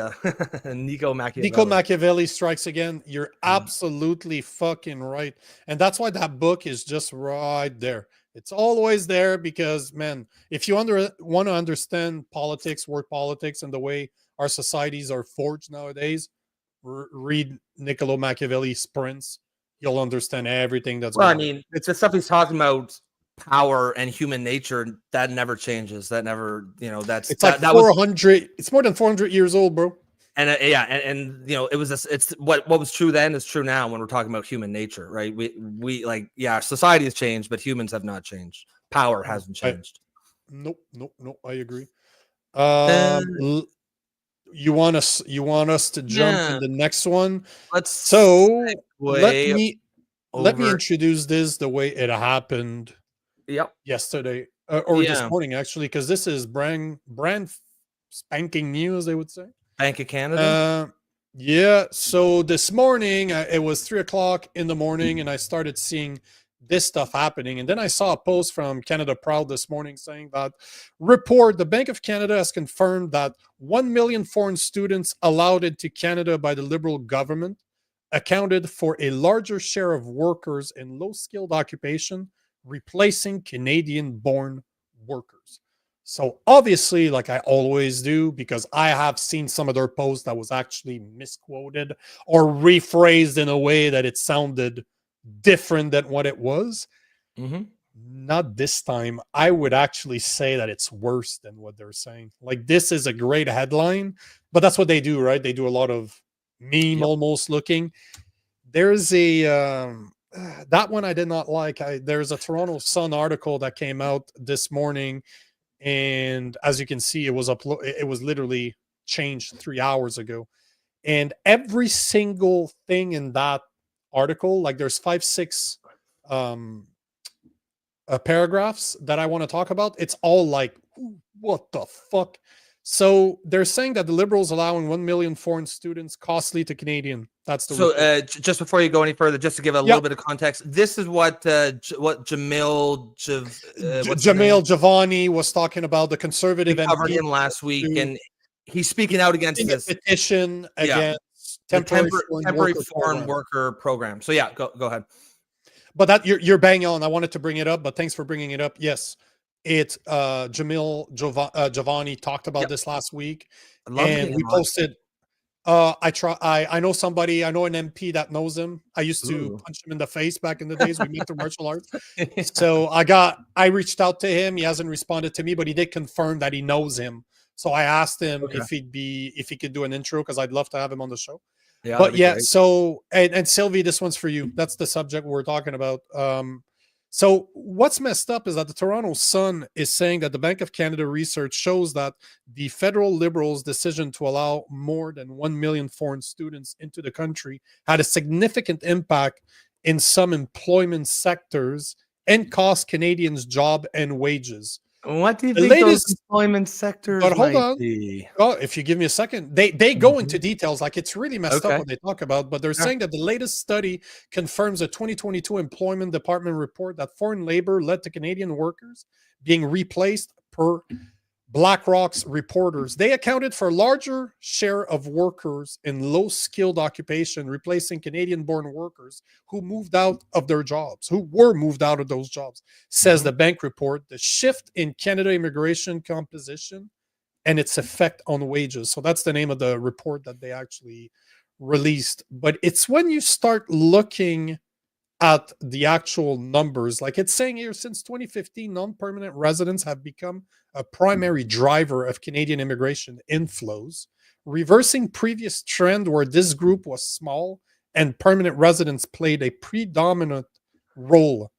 Public data suggests this surge is temporary. Immigration mostly reflects a sharp rise in the international mobility program work permits, which are generally granted without any requirement for labor market impact assessment and a pickup in international student permits. So you're basically saying that we can import our fucking low-wage workers, and it doesn't need to be provided with, those visas don't need to be backed by an assessment of the impact of importing your temporary worker visas.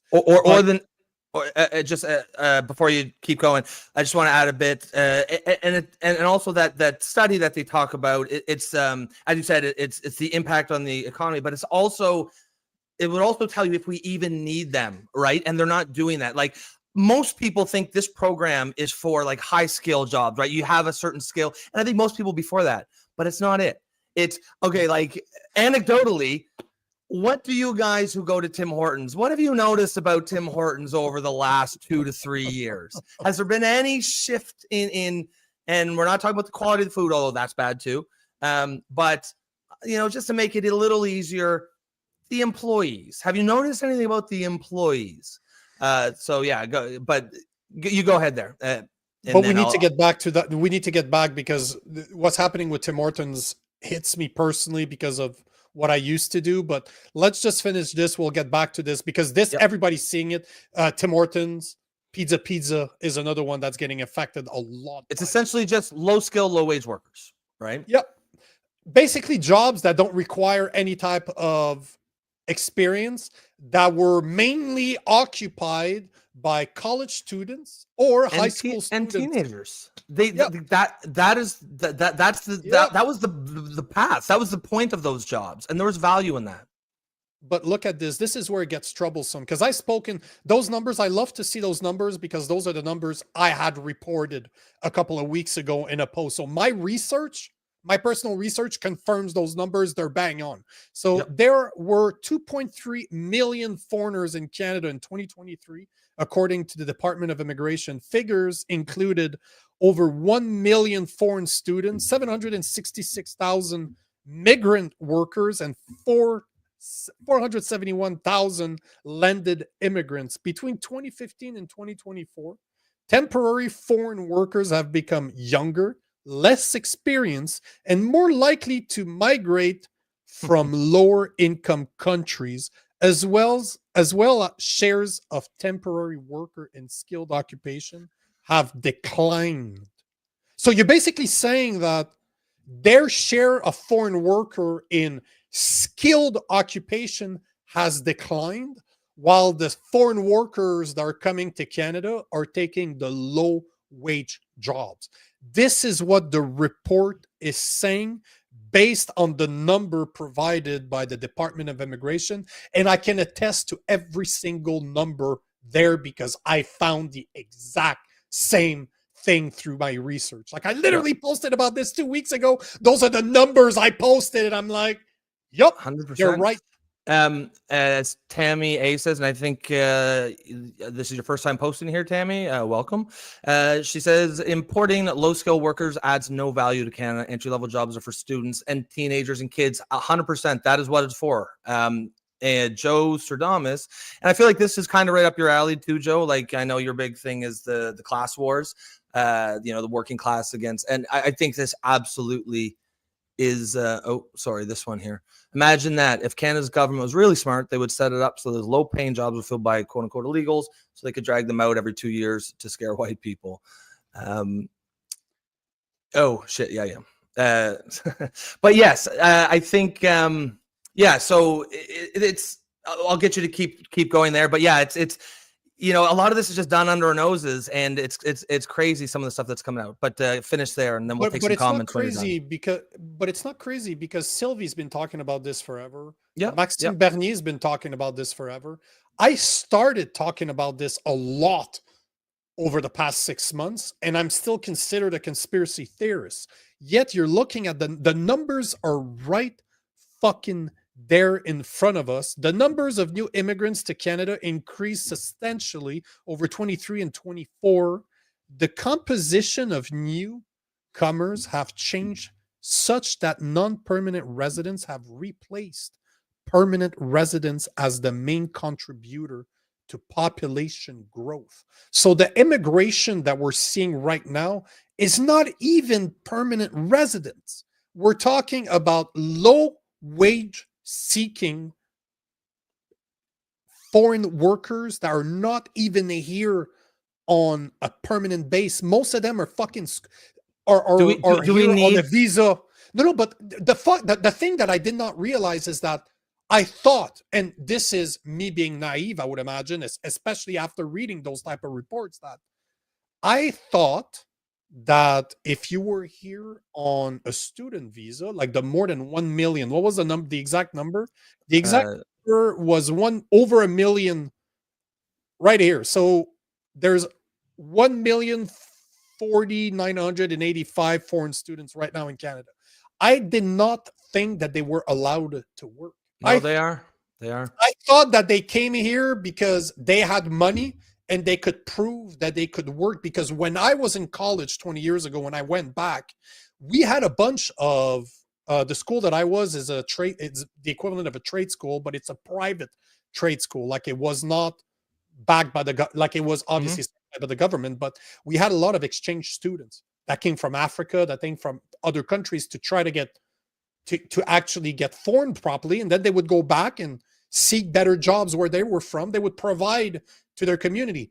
They had to be able to prove that not only could they pay for their studies, that they could be self-reliant. It was one of the requirements. They had that 20 years ago. So I assumed that was still the case.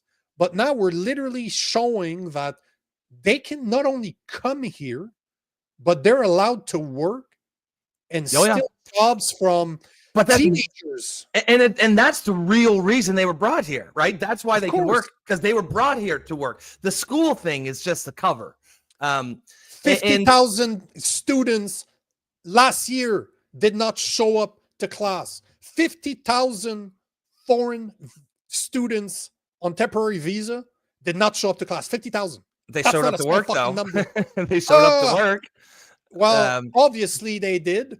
But the point is that how fucking ridiculous is this? And try to convince me that they're not trying to make it harder and harder. You know what? Let me rephrase that. Try to debate me or try to convince me that they did not know that this would happen. Well, yeah, exactly. No, exactly, because it was the intention all along. It was the feature. It wasn't the bug. And I'm gonna show, just in case you guys aren't sure about this, but just in case it's not bad enough. This Oh program, yeah, sure. Make it worse, asshole. Make it worse. the government actually pays a wage subsidy of up to 50% of the wage in this for this program. And that is why they do it, because they're only paying, let's say they're paying minimum wage at $15 or whatever it is. Tim Hortons is only paying them $8. The government is paying the other $8. Me and you are paying the other. So we're paying for our kids and our students to lose jobs. Because do you think that they're gonna hire a NATO, like a local kid, if they have to pay them $15? If they can pay a Indian kid $8? Yeah. Why the fuck are we bringing in people from halfway around the world to work at Tim Hortons? Those jobs are supposed to go to students and young people and even old people who maybe are retired, but they want to make a couple bucks. They want to get out of the house. That is, I paid my studies. They pay up to 70% in some places. I paid my studies by working at Tim Hortons over the weekend. This is what I did. When I went back to school in my 20s, I was working Saturday. I was going to school Monday to Friday.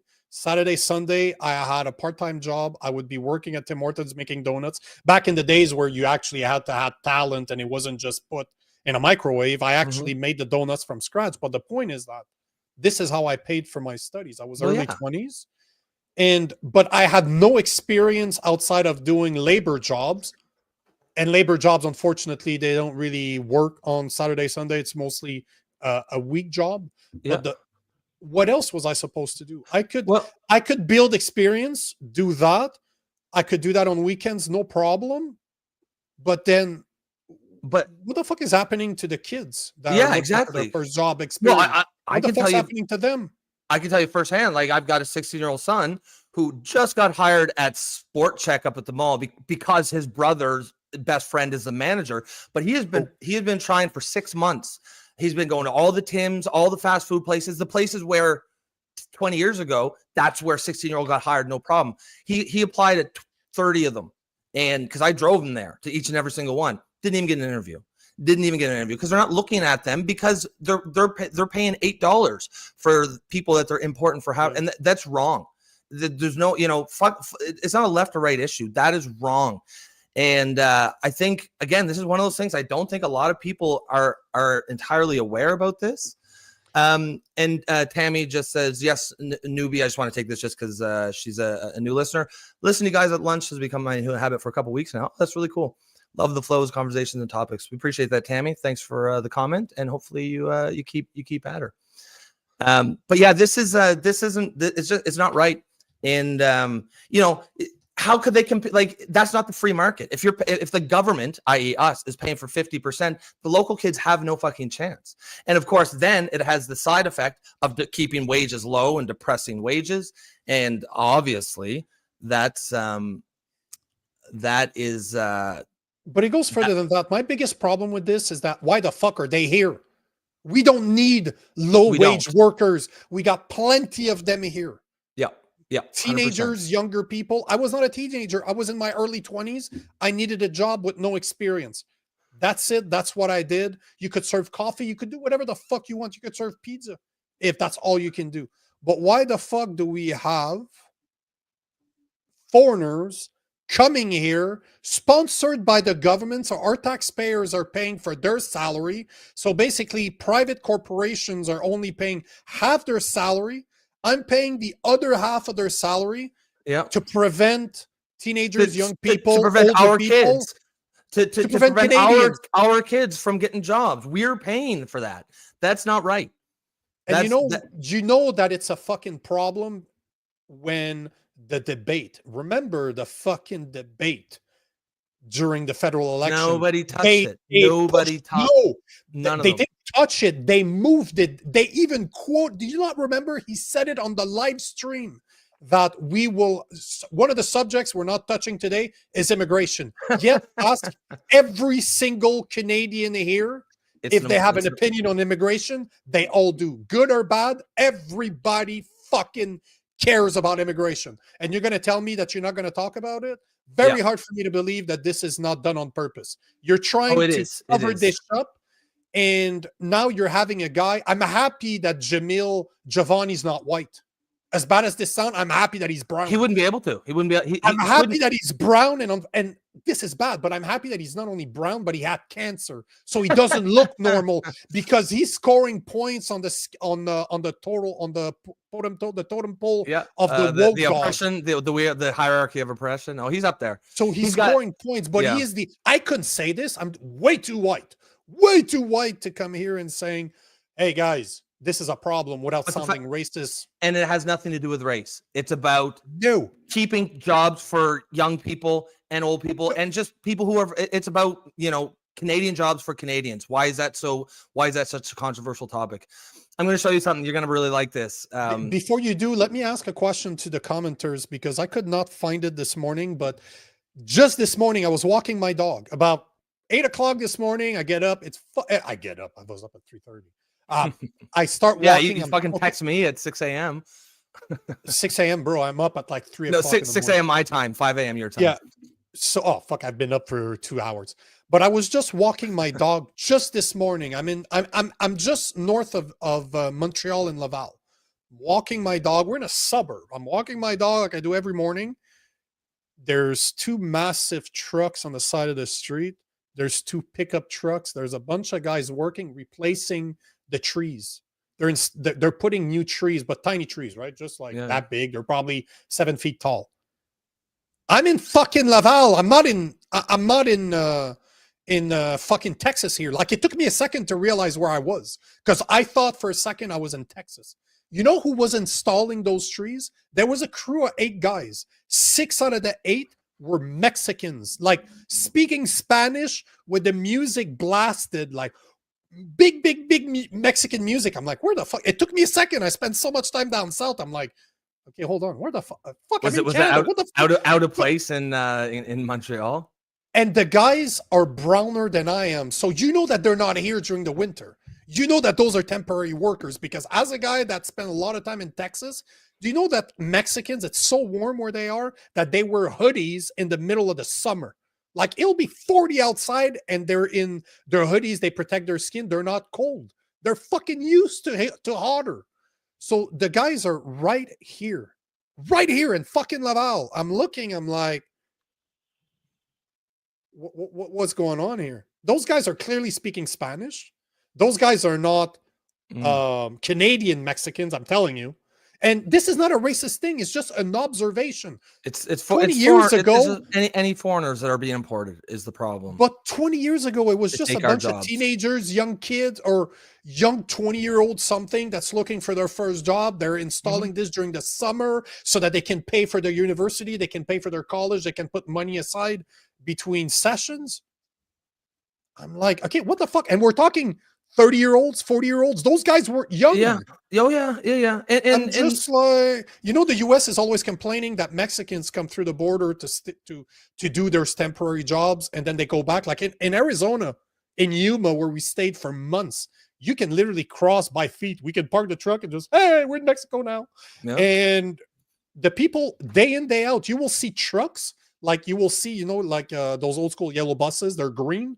And in the back, there's porta potties that are strapped to the back, because the Mexicans will jump in the bus in the morning, they'll cross the border, they'll go work, they pee poo poo in the porta potty, and then they go back to Mexico at night.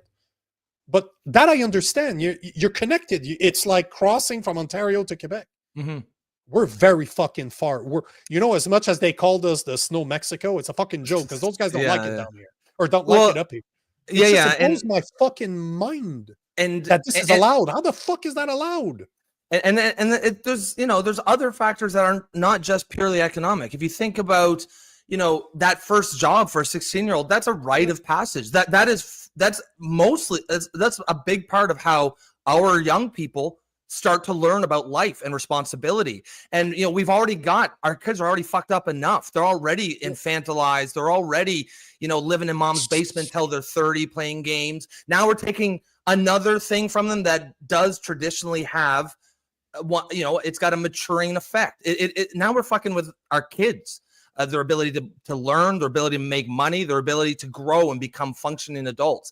Also, fucking businesses can pay $8 an hour instead of $15 an hour, and everyone else gets fucked. And it's wrong. And the one part I wanted to ask you, and I want to ask our listeners, is this morning I was looking for a list, because this is taxpayers' money, so I have the right as a taxpayer to know which companies use temporary foreign worker.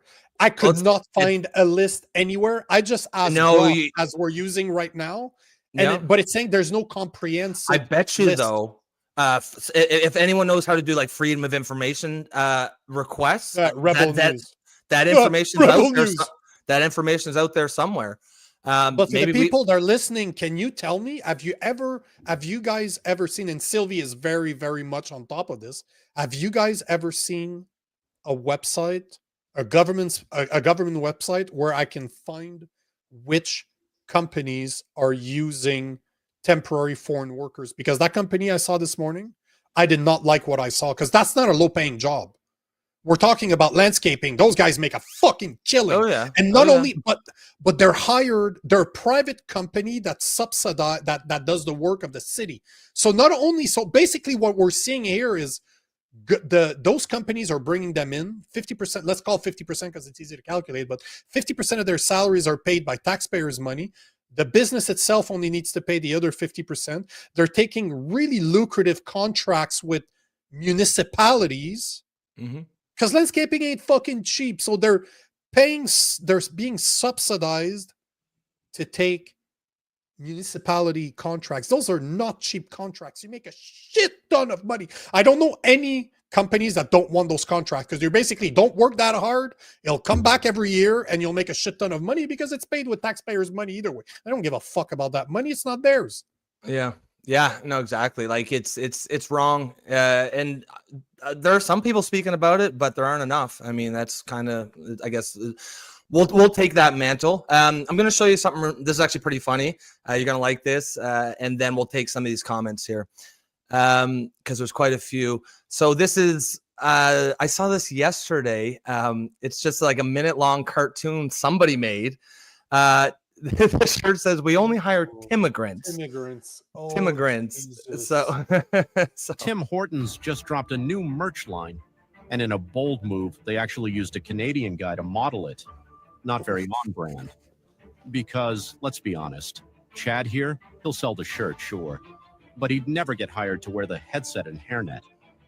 Why? Because Chad's not a Timmigrant. He's Canadian, which means no 30% government rebate on his salary. You can buy the shirt, Chad, but you can't work here. You don't speak the language, and you're not on a sponsored visa. Tim Hortons wants to sell you the Canadian dream. They just don't want to hire it.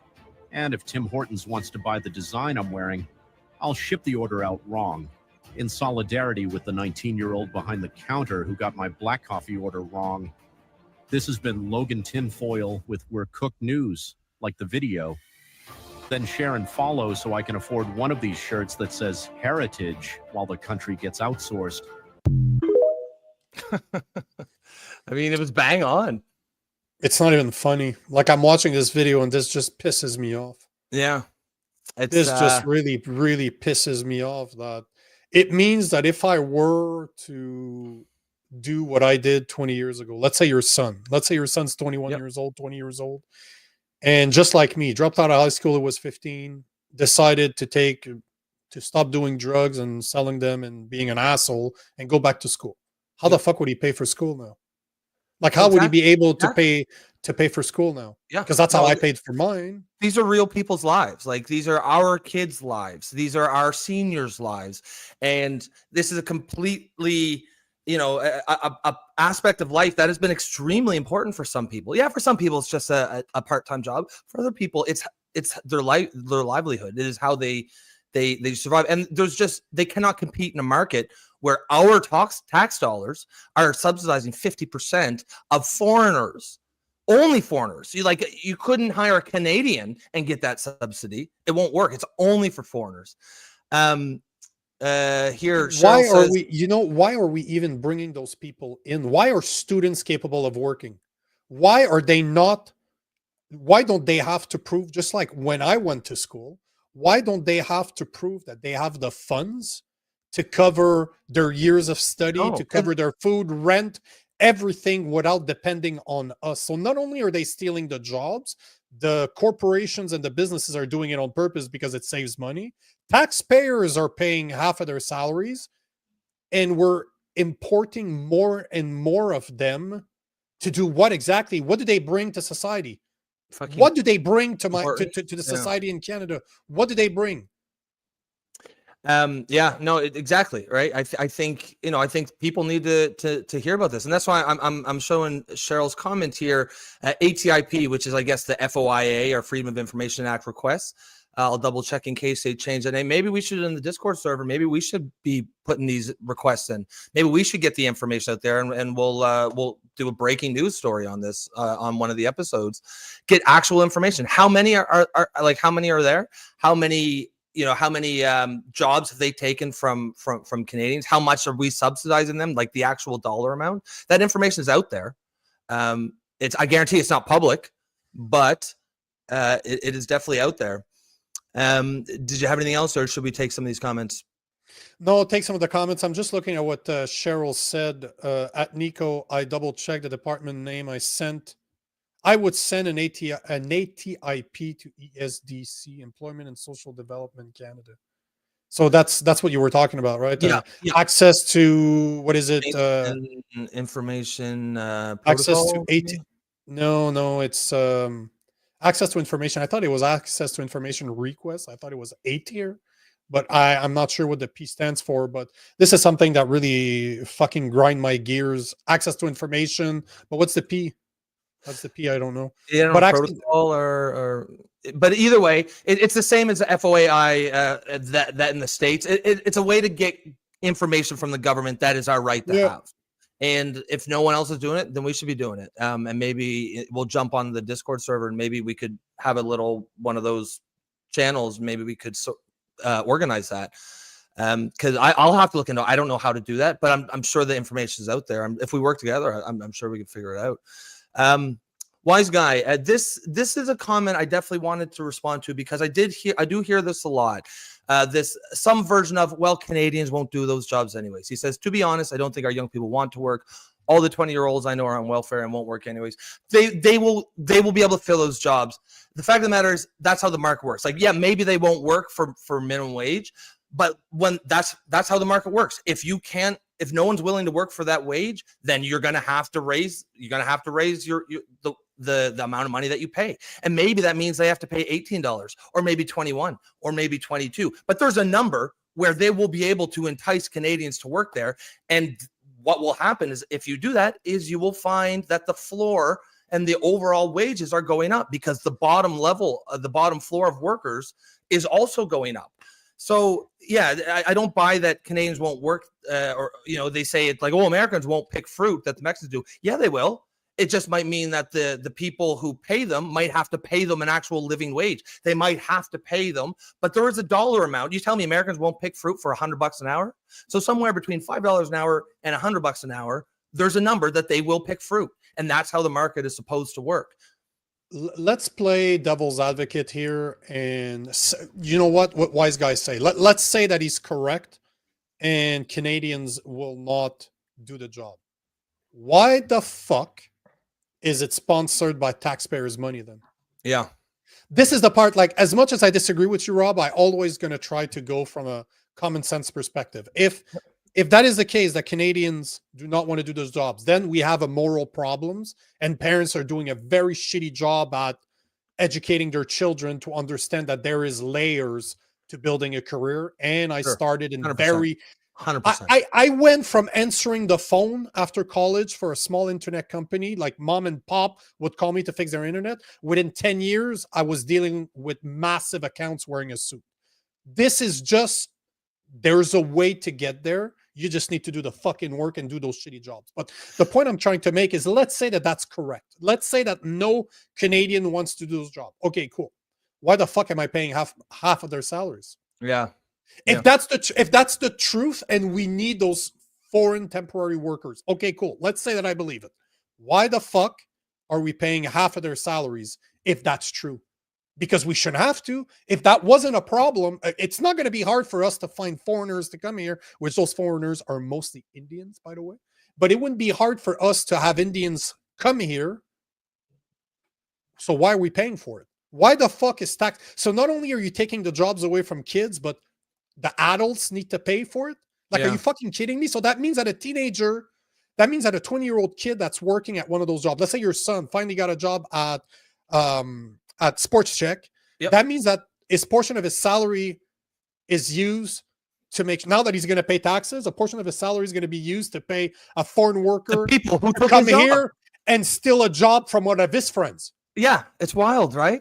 And how many times do you hear the story? Some business, some titan of business, some CEO who rose through the ranks, or some business owner who started at McDonald's. And that's how they started. You know what I mean? They start, like, it's not just about. I started doing 35, 40 grand a year tops. Yeah. And within 10 years, I was doing 4 times that salary. It's how Like, it's are where you kidding me? It's where these kids learn work ethic, where they learn how to be responsible. Experience. Yes. Like some kids join the military. The military teaches them stuff that they can use later on in life. This is like a job. The military is one of those jobs that uneducated people can actually do. They don't need experience. They don't need to be smart. They don't need to have lived a long life. Forrest Gump. That was the one job he was amazing at. Yeah. Oh, and playing ping pong. But that's too. Yeah. I digress. But it seems that I'm just looking at Grok here just to get an information. And by the way, it stands for Access to Information and Privacy. That's what ATIP is. And to make a request to Employment and Social Development about inquiring about companies' use of the Temporary Foreign Worker Program or related labor market assessment data shows the following. So I have an actual way to do it. It's $5. It's like $5. You and I should talk about this afterwards. Yeah. And this is because I will use that company right here, and I will find them around, and we can find the companies. We can. I did not want to record them this morning, not to be an asshole, but if it turns out that they are indeed what I believe that they are, I will go fucking find where they are, and I will start recording. I'll start recording some videos about this because I want to know why the fuck are our municipal money paying for immigrants to get a job while taxpayers are paying half their salary to import them from a different country when we could use those people. And how, where, everyone knows like the employment rate's going to go up and up and up and up, right? Because that already has. Yeah. I showed you, you know what, since we're talking about this, let me just show the video I made last week of Giovanni. Yeah, because I went back and I added everything he was talking about. I found the articles, I found the websites, the government website that were confirming what he was saying. Yeah, that's a good that'll fit right nicely into what we're talking about here. Sasquatch says Canada doesn't honor Freedom of Information Acts. Pierre talked about this a year ago. He said it was a major problem. I didn't know that, but you know what? I really think we should do that because that's relevant information we could have on this show. 100%. Did you know Tim Hortons has hired X amount of these people? Did you know Walmart has hired X amount? Did you know that Bob's Plumbing in Montreal, Quebec has hired 40 of them? We were talking about this the other day, how I got a simple rant on a motorcycle to go viral at more than 1 million views. I can make those videos with my fucking 2 fingers up my nose. Yeah. Because I'm passionate about this shit, right? So this is fucking bullshit. But here is a video I made over the weekend about Giovanni, like I'm saying it like he's Italian, but I highly doubt Giovanni. Giovanni. My parents-in-law, my wife, they're all Italian. So, hey, babidi boopy. Yeah, babidi boopy. But here's a video I made. It's the same video you guys saw, but I added context to it, as in I did the work to see if he was right. Motherfuckers bang on. The first thing I'm going to do as the Member of Parliament for Bowmanville, Oshawa North, is launch a petition to end the Temporary Foreign Workers Program. This program has been a disaster for... So check this out. Work permits in Q1 2025, there was about 1.5 million work permits holders that are all held by temporary foreign workers. Jesus. And increase in temporary foreign workers. The numbers of temporary foreign workers in Canada increased from 356,000 in 2011 to more than 845 in 2021. And remember, the article I was from the Toronto Sun that I was reading earlier was saying that it hasn't increased more than 2023. 2024 is even worse of an increase.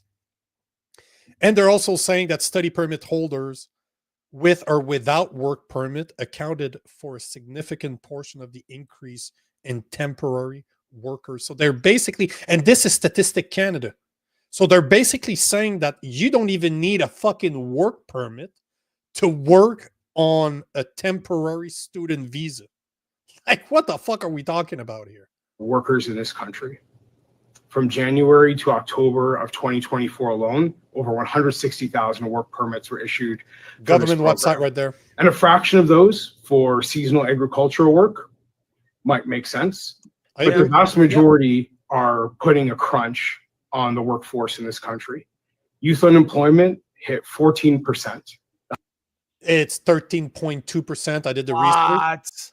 So in 2024, the youth unemployment rate in Canada for those between 15 and 24, which is all the jobs that we're talking about, is at 13.2%, significantly higher than the 5.4 rate for core age adult between 25 and 54. Yeah, you're basically talking almost 3 times more. So once again, everything he's talking about is bang on, but that might be what he was talking about. Like, so I saw 13.2, but even here, youth unemployment rate is saying between 15 to 24 reached 13.5. So technically, and in June 2024, 14.5. So maybe he's right. Maybe he actually is right.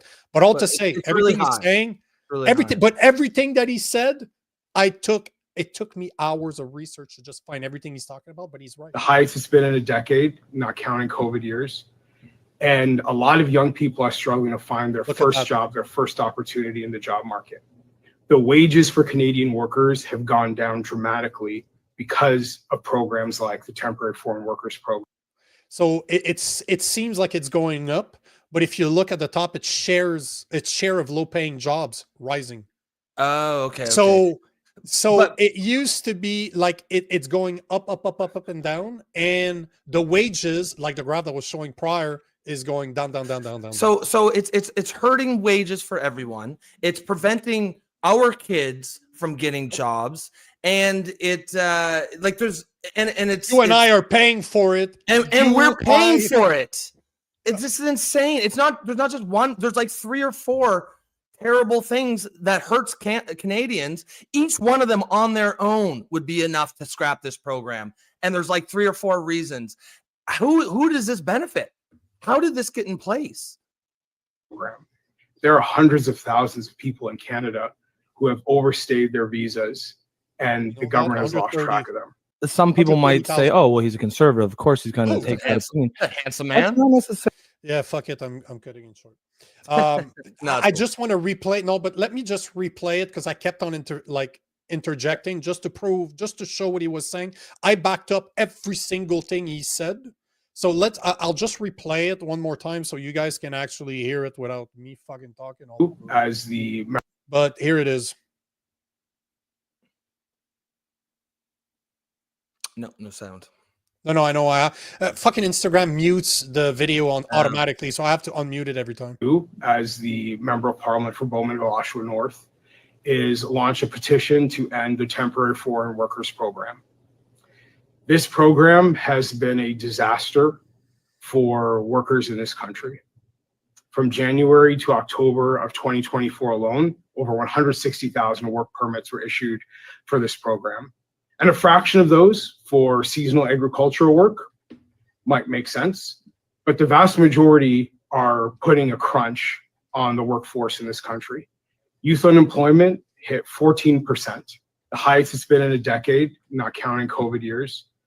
And a lot of young people are struggling to find their first job, their first opportunity in the job market. The wages for Canadian workers have gone down dramatically because of programs like the Temporary Foreign Workers Program. There are hundreds of thousands of people in Canada who have overstayed their visas, and the government has lost track of them. Some people might. So, like, if you want to make sure that you want to piss off people like me, tell them that. Tell them that not only are their jobs getting sponsored by taxpayers' money, they're stealing jobs from our teenagers, our young people, people in college, people that just need their first job. We lose track of them. And as per the numbers I was seeing, there is 130,000 people have been lost track of. But why would they report on that, right? That's like we're getting fucked in the ass, but they made us buy the lube, and then they didn't even use it. Actually, you know what I mean? no. We didn't. There's no lube. We literally they we're didn't getting even use it. fucked. We're getting fucked by in the ass. We paid the prostitute. Yeah. We got paid a for the dude. guy. Yeah, we paid for a dude. We paid for Diddy and his parties for the freak offs. It's crazy. It's crazy. So Sylvie. So Nico, you did get me riled up. I knew it when I approached Rob about this morning. I'm like, Sylvie's gonna like it. We're paying for our Or kids not like not being able to get a job. I mean, that's literally what it is. And it is, where was it here? I wanted to, Wise Guy says we're talking about kids who can't even put their cell phones down when they talk to each other. It's nuts. Yeah, no, I know that there's a lot. Like, yes, I agree with you. Broadly speaking, kids these days are lazy and all that. There's enough out there. I know my kid's out there. He's hustling. He's the one who was getting me. Dad, can we go drop off resumes? Can we go out there? There are enough kids out there that do have drive and that do have a hustle that can fill the Tim Hortons and the McDonald's and the Walmart jobs. And let's say that they can't. Why the fuck are we paying for temporary foreign worker? Let's say that that's true, which I don't believe it is, but let's say that it's true. Why the fuck are we paying to get temporary foreign workers from a different country? Why don't those businesses and corporations pay their full fucking wages? Why do taxpayers need to pay for 50% of their salaries? Why? Why can't they? Why can those fuckers pay for it? Why do they get to use our money to make bigger profits? And just to fuck with people, you guys do realize that Tim Hortons is not a Canadian company, right? Not anymore, no. You guys do realize that it's been bought off by the US, right? And that's been for years. That it's been owned by a US corporation for fucking years. So we're praising ourselves. Oh, Tim Hortons is Canadian's coffee. Well, bitch, guess what? They're not even fucking American dirty water that you're drinking. You're not even fucking drinking Canadian dirty water. But Prairie is bang on. Right, we are paying for our replacements. Exactly. That's crazy, man. That is when you look at what Carney said, that he wants to have a population of 100 million in Canada by 2100, so 55 years from now. And still he wants to have 40. He wants to go from 40 million to 60. He wants to go from 40 million to 100. So add 60 million. How is he going to do it? Well, guess what? 55 years, import at least 1 million immigrants a year. You're right there. Like, just the numbers there. Like, just the number is there. Like, and people on the left will try to make this about race. Oh, you're racist. Tell them to fuck off. Has nothing like we don't even need to give people like that the time of day. They're not actually trying to fix the problem. They're not acting in good faith. This has nothing to do with race. I'd be just as fierce if you were bringing in white American people to do jobs that took from Canadian kids and we had to pay their salaries to do it.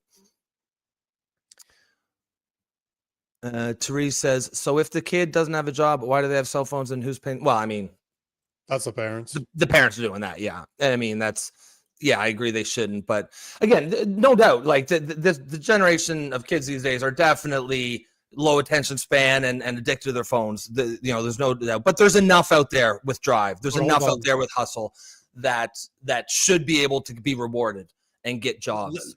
Let me show you something here because I saw a comment from Sylvie and it reminded me of this video and fuck, I found it. So Sylvia is saying this is why businesses want to hire white kids, even adults. Hold on. Hold on just for a second, just to make sure that we're not just a bunch of white racist fucks. Look at this video. This was recorded by a black guy trying to get a job at Pizza in Toronto. So you're telling me right now that you guys have a job sign on the window that says now hiring, correct? Actually, correct? What it is? That I'm saying about it. My owner is coming in just 15 minutes. I know what it is though. You guys aren't hiring without you're not hiring outside of your rates. That's what it is, right? She told me that the job's been taken. You told me that there's already a guy here, and now you're saying to me, sir, that I can't say anything. You have to wait till my boss comes. That's what's going on. So I want you people. There's a lot of reports of this. This is actually happening. From West Indians. Her here and this man. And look at what they do. Oh, no, hold on. Run. Oh wow. You too. Okay, both of you. Okay. Really bad service. Wow. Really bad service. So even this is not even a white thing. That's why, thank you, Sylvie, for saying that, passing that comment, because I remembered this and I was able to find it. But this is not even about that was a black kid. Like, clearly, that was a black dude. He was darker than I am. Yeah, I'm fucking white, right? I've heard of that. How can you debate this? Yeah, this isn't about politics. I've heard a lot of that. You'll see it on Reddit and stuff. People are saying, like, especially in Ontario where there's a large Indian population, they won't hire if you're not Punjabi. So we're sacrificing our kids. We're paying to sacrifice our kids, but they won't hire us. Like, how the fuck is that? Diversity is our strength. How is that supposed to do anything other than just cause social division, racial tension? Like, it's fucking, man. As a liberal man, I'm furious. Like, how the fuck is this my side? Why the fuck am I even, why am I? Sylvie is bang on here, Nico. This is exactly what I'm saying. Indians will only hire their own race. Yep. So why can't we do that? Can you imagine if I did that as a white guy? And I don't think we should. I don't think we should say only hire white people. But the point is, they're doing it to us. Meanwhile, we're also sacrificing our kids. It's something that has to change. This is not sustainable. We cannot keep going like this. The society's going to fracture. Sasquatch is bang on. An observation from afar, most Canadians don't care about this. I think you're right. Up. Trump is bad. I hope liberals apologize to their countrymen for bringing Canada to his knees. No, because you need to be on your knees to go elbows up. No, yeah. Wise guy is saying what I'm saying, Rob, is that in the eye of the employer, why hire our kids when the immigrants work harder? Well, that's why don't bring the immigrants in. It's our education system and parents who let the state raise their kids is the problem. Those are two different things. They would happen no matter what. That's what I was saying earlier. So if you know why the person that is coming from a different country is working harder, because he's in fucking Canada. He's not in India anymore. He's in fucking Canada, and we're paying his salary. Of course he's going to work harder. Of course he wants to stay here. And he knows that if he's allowed in, he can disappear. We saw the numbers. More than 130,000 has been lost. And they don't know where the fuck they are. And the easy fix to that is just don't bring them over here, and then we won't have to worry about it. And wise guy, I agree with you that we have an education system problem and we have a parent problem and people are lazy. I fucking agree with you 1,000%. But again, like I said earlier, let's say that that's the case. But let's say that's the main driver. Why the fuck do those jobs need to be sponsored by taxpayers? If that's the case, if those businesses need those people that bad and they need foreign workers to fill up those jobs, why the fuck are taxpayers paying for it? Because the only reason the companies are doing it is because it makes fucking sense financially.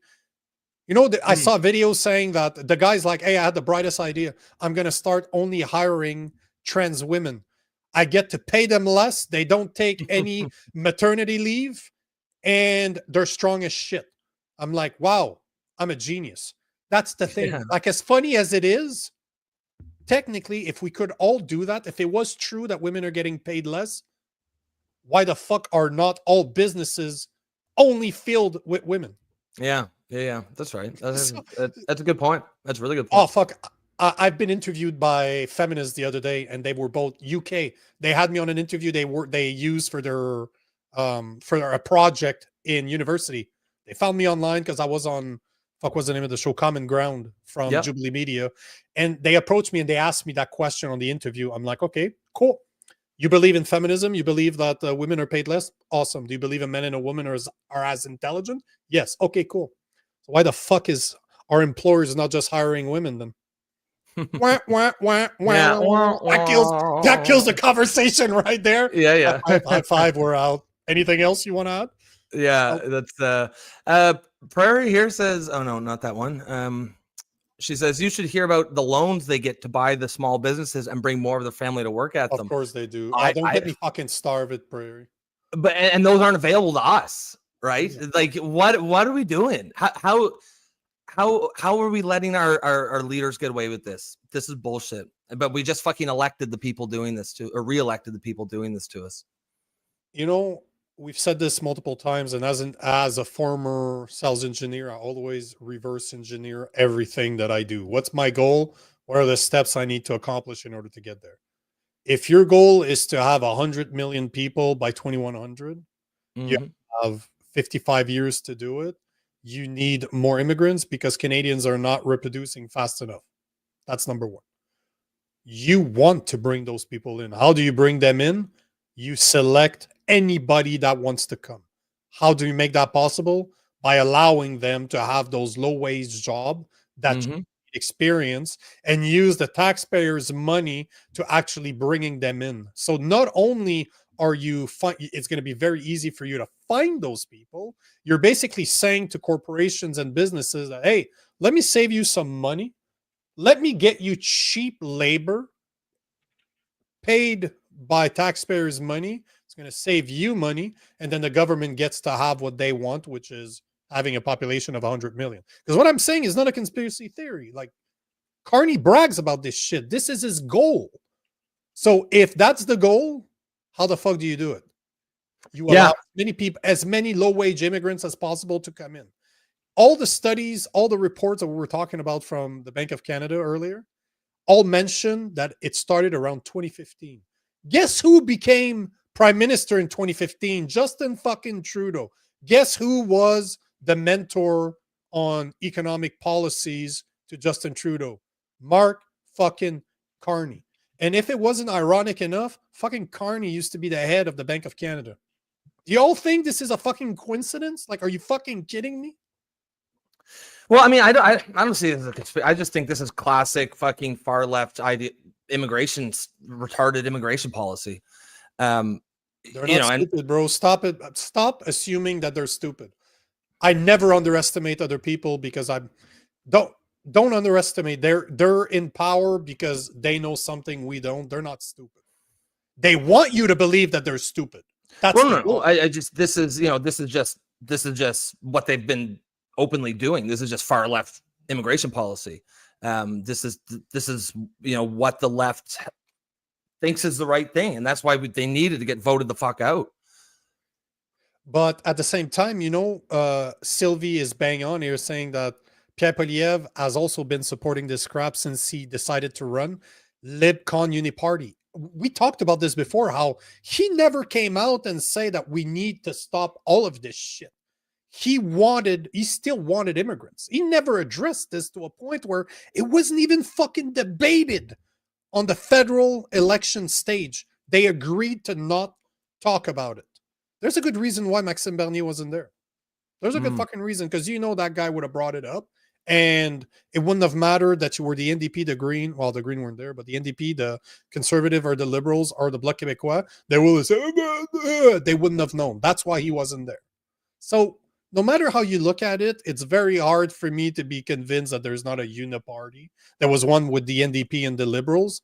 And the fact that one of the biggest problems that we have in Canada right now is all the immigrants that we're letting in. It's not only decimating it on the low wage jobs, but they get to have benefits. Those guys, like, what was it? Every single city in Canada that's either Vancouver, Toronto, Ottawa, or Montreal is considered what's the term? They will not deal with illegal immigrants. like it's a sanctuary city. they're all sanctuary cities, so that means that they will not enforce, even if you change the federal government laws or regulations or policies, they will not enforce them. That is what a sanctuary city is. So no matter what, we're fucked, and they're playing the system, and they don't give a fuck anymore if we know it, because where's the outrage? I didn't see CBC talk about this. I didn't see CTV talk about this. I don't see our unbiased media that, again, taxpayer funded, talk about this shit. It takes two fucking bozos like you and I to speak about this. Like, are you fucking kidding me? Are we really going to be the guys that are now making like are actually it's looking to get access to information and privacy? Like, really, this is where we're at if now? it's up to us to fucking break this story, something's gone terribly wrong. Terribly wrong. That's fucking wild, man. That is a wild story. See, I agree with Sasquatch on that one, saying that, Rob, it's not stupidity, it's arrogance. Oh no, that's what I was saying. That's what I was saying. It's just left-wing ideology. That's just how they believe immigration should be. I think it's even more than that, Sasquatch. Like, as much as I agree with this, I think it's even worse than that. I think it's done on purpose because they have a plan. They all report to the WEF, the WHO, and they report to the UN. Carney has literally been working for the WEF, the UN, and they accepted the new WHO pandemic treaty over the weekend outside of fucking parliament. So he literally has shown to us that he works WHO, WEF, and the UN. And he wants to have 60 million more people in Canada by 2100. So no matter what you look at, you'll never be able to convince me that this isn't planned, that this isn't done on purpose, and we're just too fucking stupid to do anything about it, because God knows we have hockey. Bread and circuses. And the funniest thing, did you see fucking Mark Scarney yesterday said in Parliament that we are like Athens and Americans are like Rome? And one of the perfect comment is like, do you realize that Rome invaded Athens? So not only are we so pretentious to believe that we are the best of the best when it comes to democracy, we're Athens. Of all places, we're fucking Athens. We got invaded by Rome. And Rome was filled with people that only watch the gladiators fight in the Colosseum. So you're basically saying that we're so fucking stupid that we're getting invaded by the people that basically invented entertainment as we know it today. So no matter how you look at it, we're just fucking idiots. Yeah. That's the takeaway here. We are idiots. This is where the video is gonna stop. We're just fucking idiots. Guys, on that note, we'll probably 2:30. God put damn. a fork in it. Yeah, no, we everyone can go and take a little walk around the block and let off some steam. Guys, I'm gonna have to go to the gym now. Fuck, go work it off. Fuck. Guys, you could have been anywhere in the world today, and you chose to spend that time here with us, and we appreciate that. Another excellent episode. Lots of engagement, lots of audience participation. You know that's what the show's all about. We love to see it. If you are a newcomer and you have not heard the sales pitch just yet, Sylvie, get me riled. Oh, sure, get me riled up and then end the stream. That was the plan. That was orchestrated. We talked about it before the show. We're edging Sylvie. So where was I? Yes, if you are watching this and you like what we bring to the table, if you like what we do here, if you want to be part of this community, you can support us by becoming a member through the YouTube channel. That will give you priority comments live on stream, and you will also be able to participate in the Discord server. You'll be able to help us with Operation FOA, Freedom of Information, or whatever it is over here. ATIP, Operation ATIP. Guys, I think I think that's it. I remember where it was. If you want to support us, that's the best way you can do that, by getting membership here on YouTube. Other than that, have a great night, guys. Have a great day. Be safe. We will see you tomorrow, and we'll pick it up where we left off. Peace out. Peace.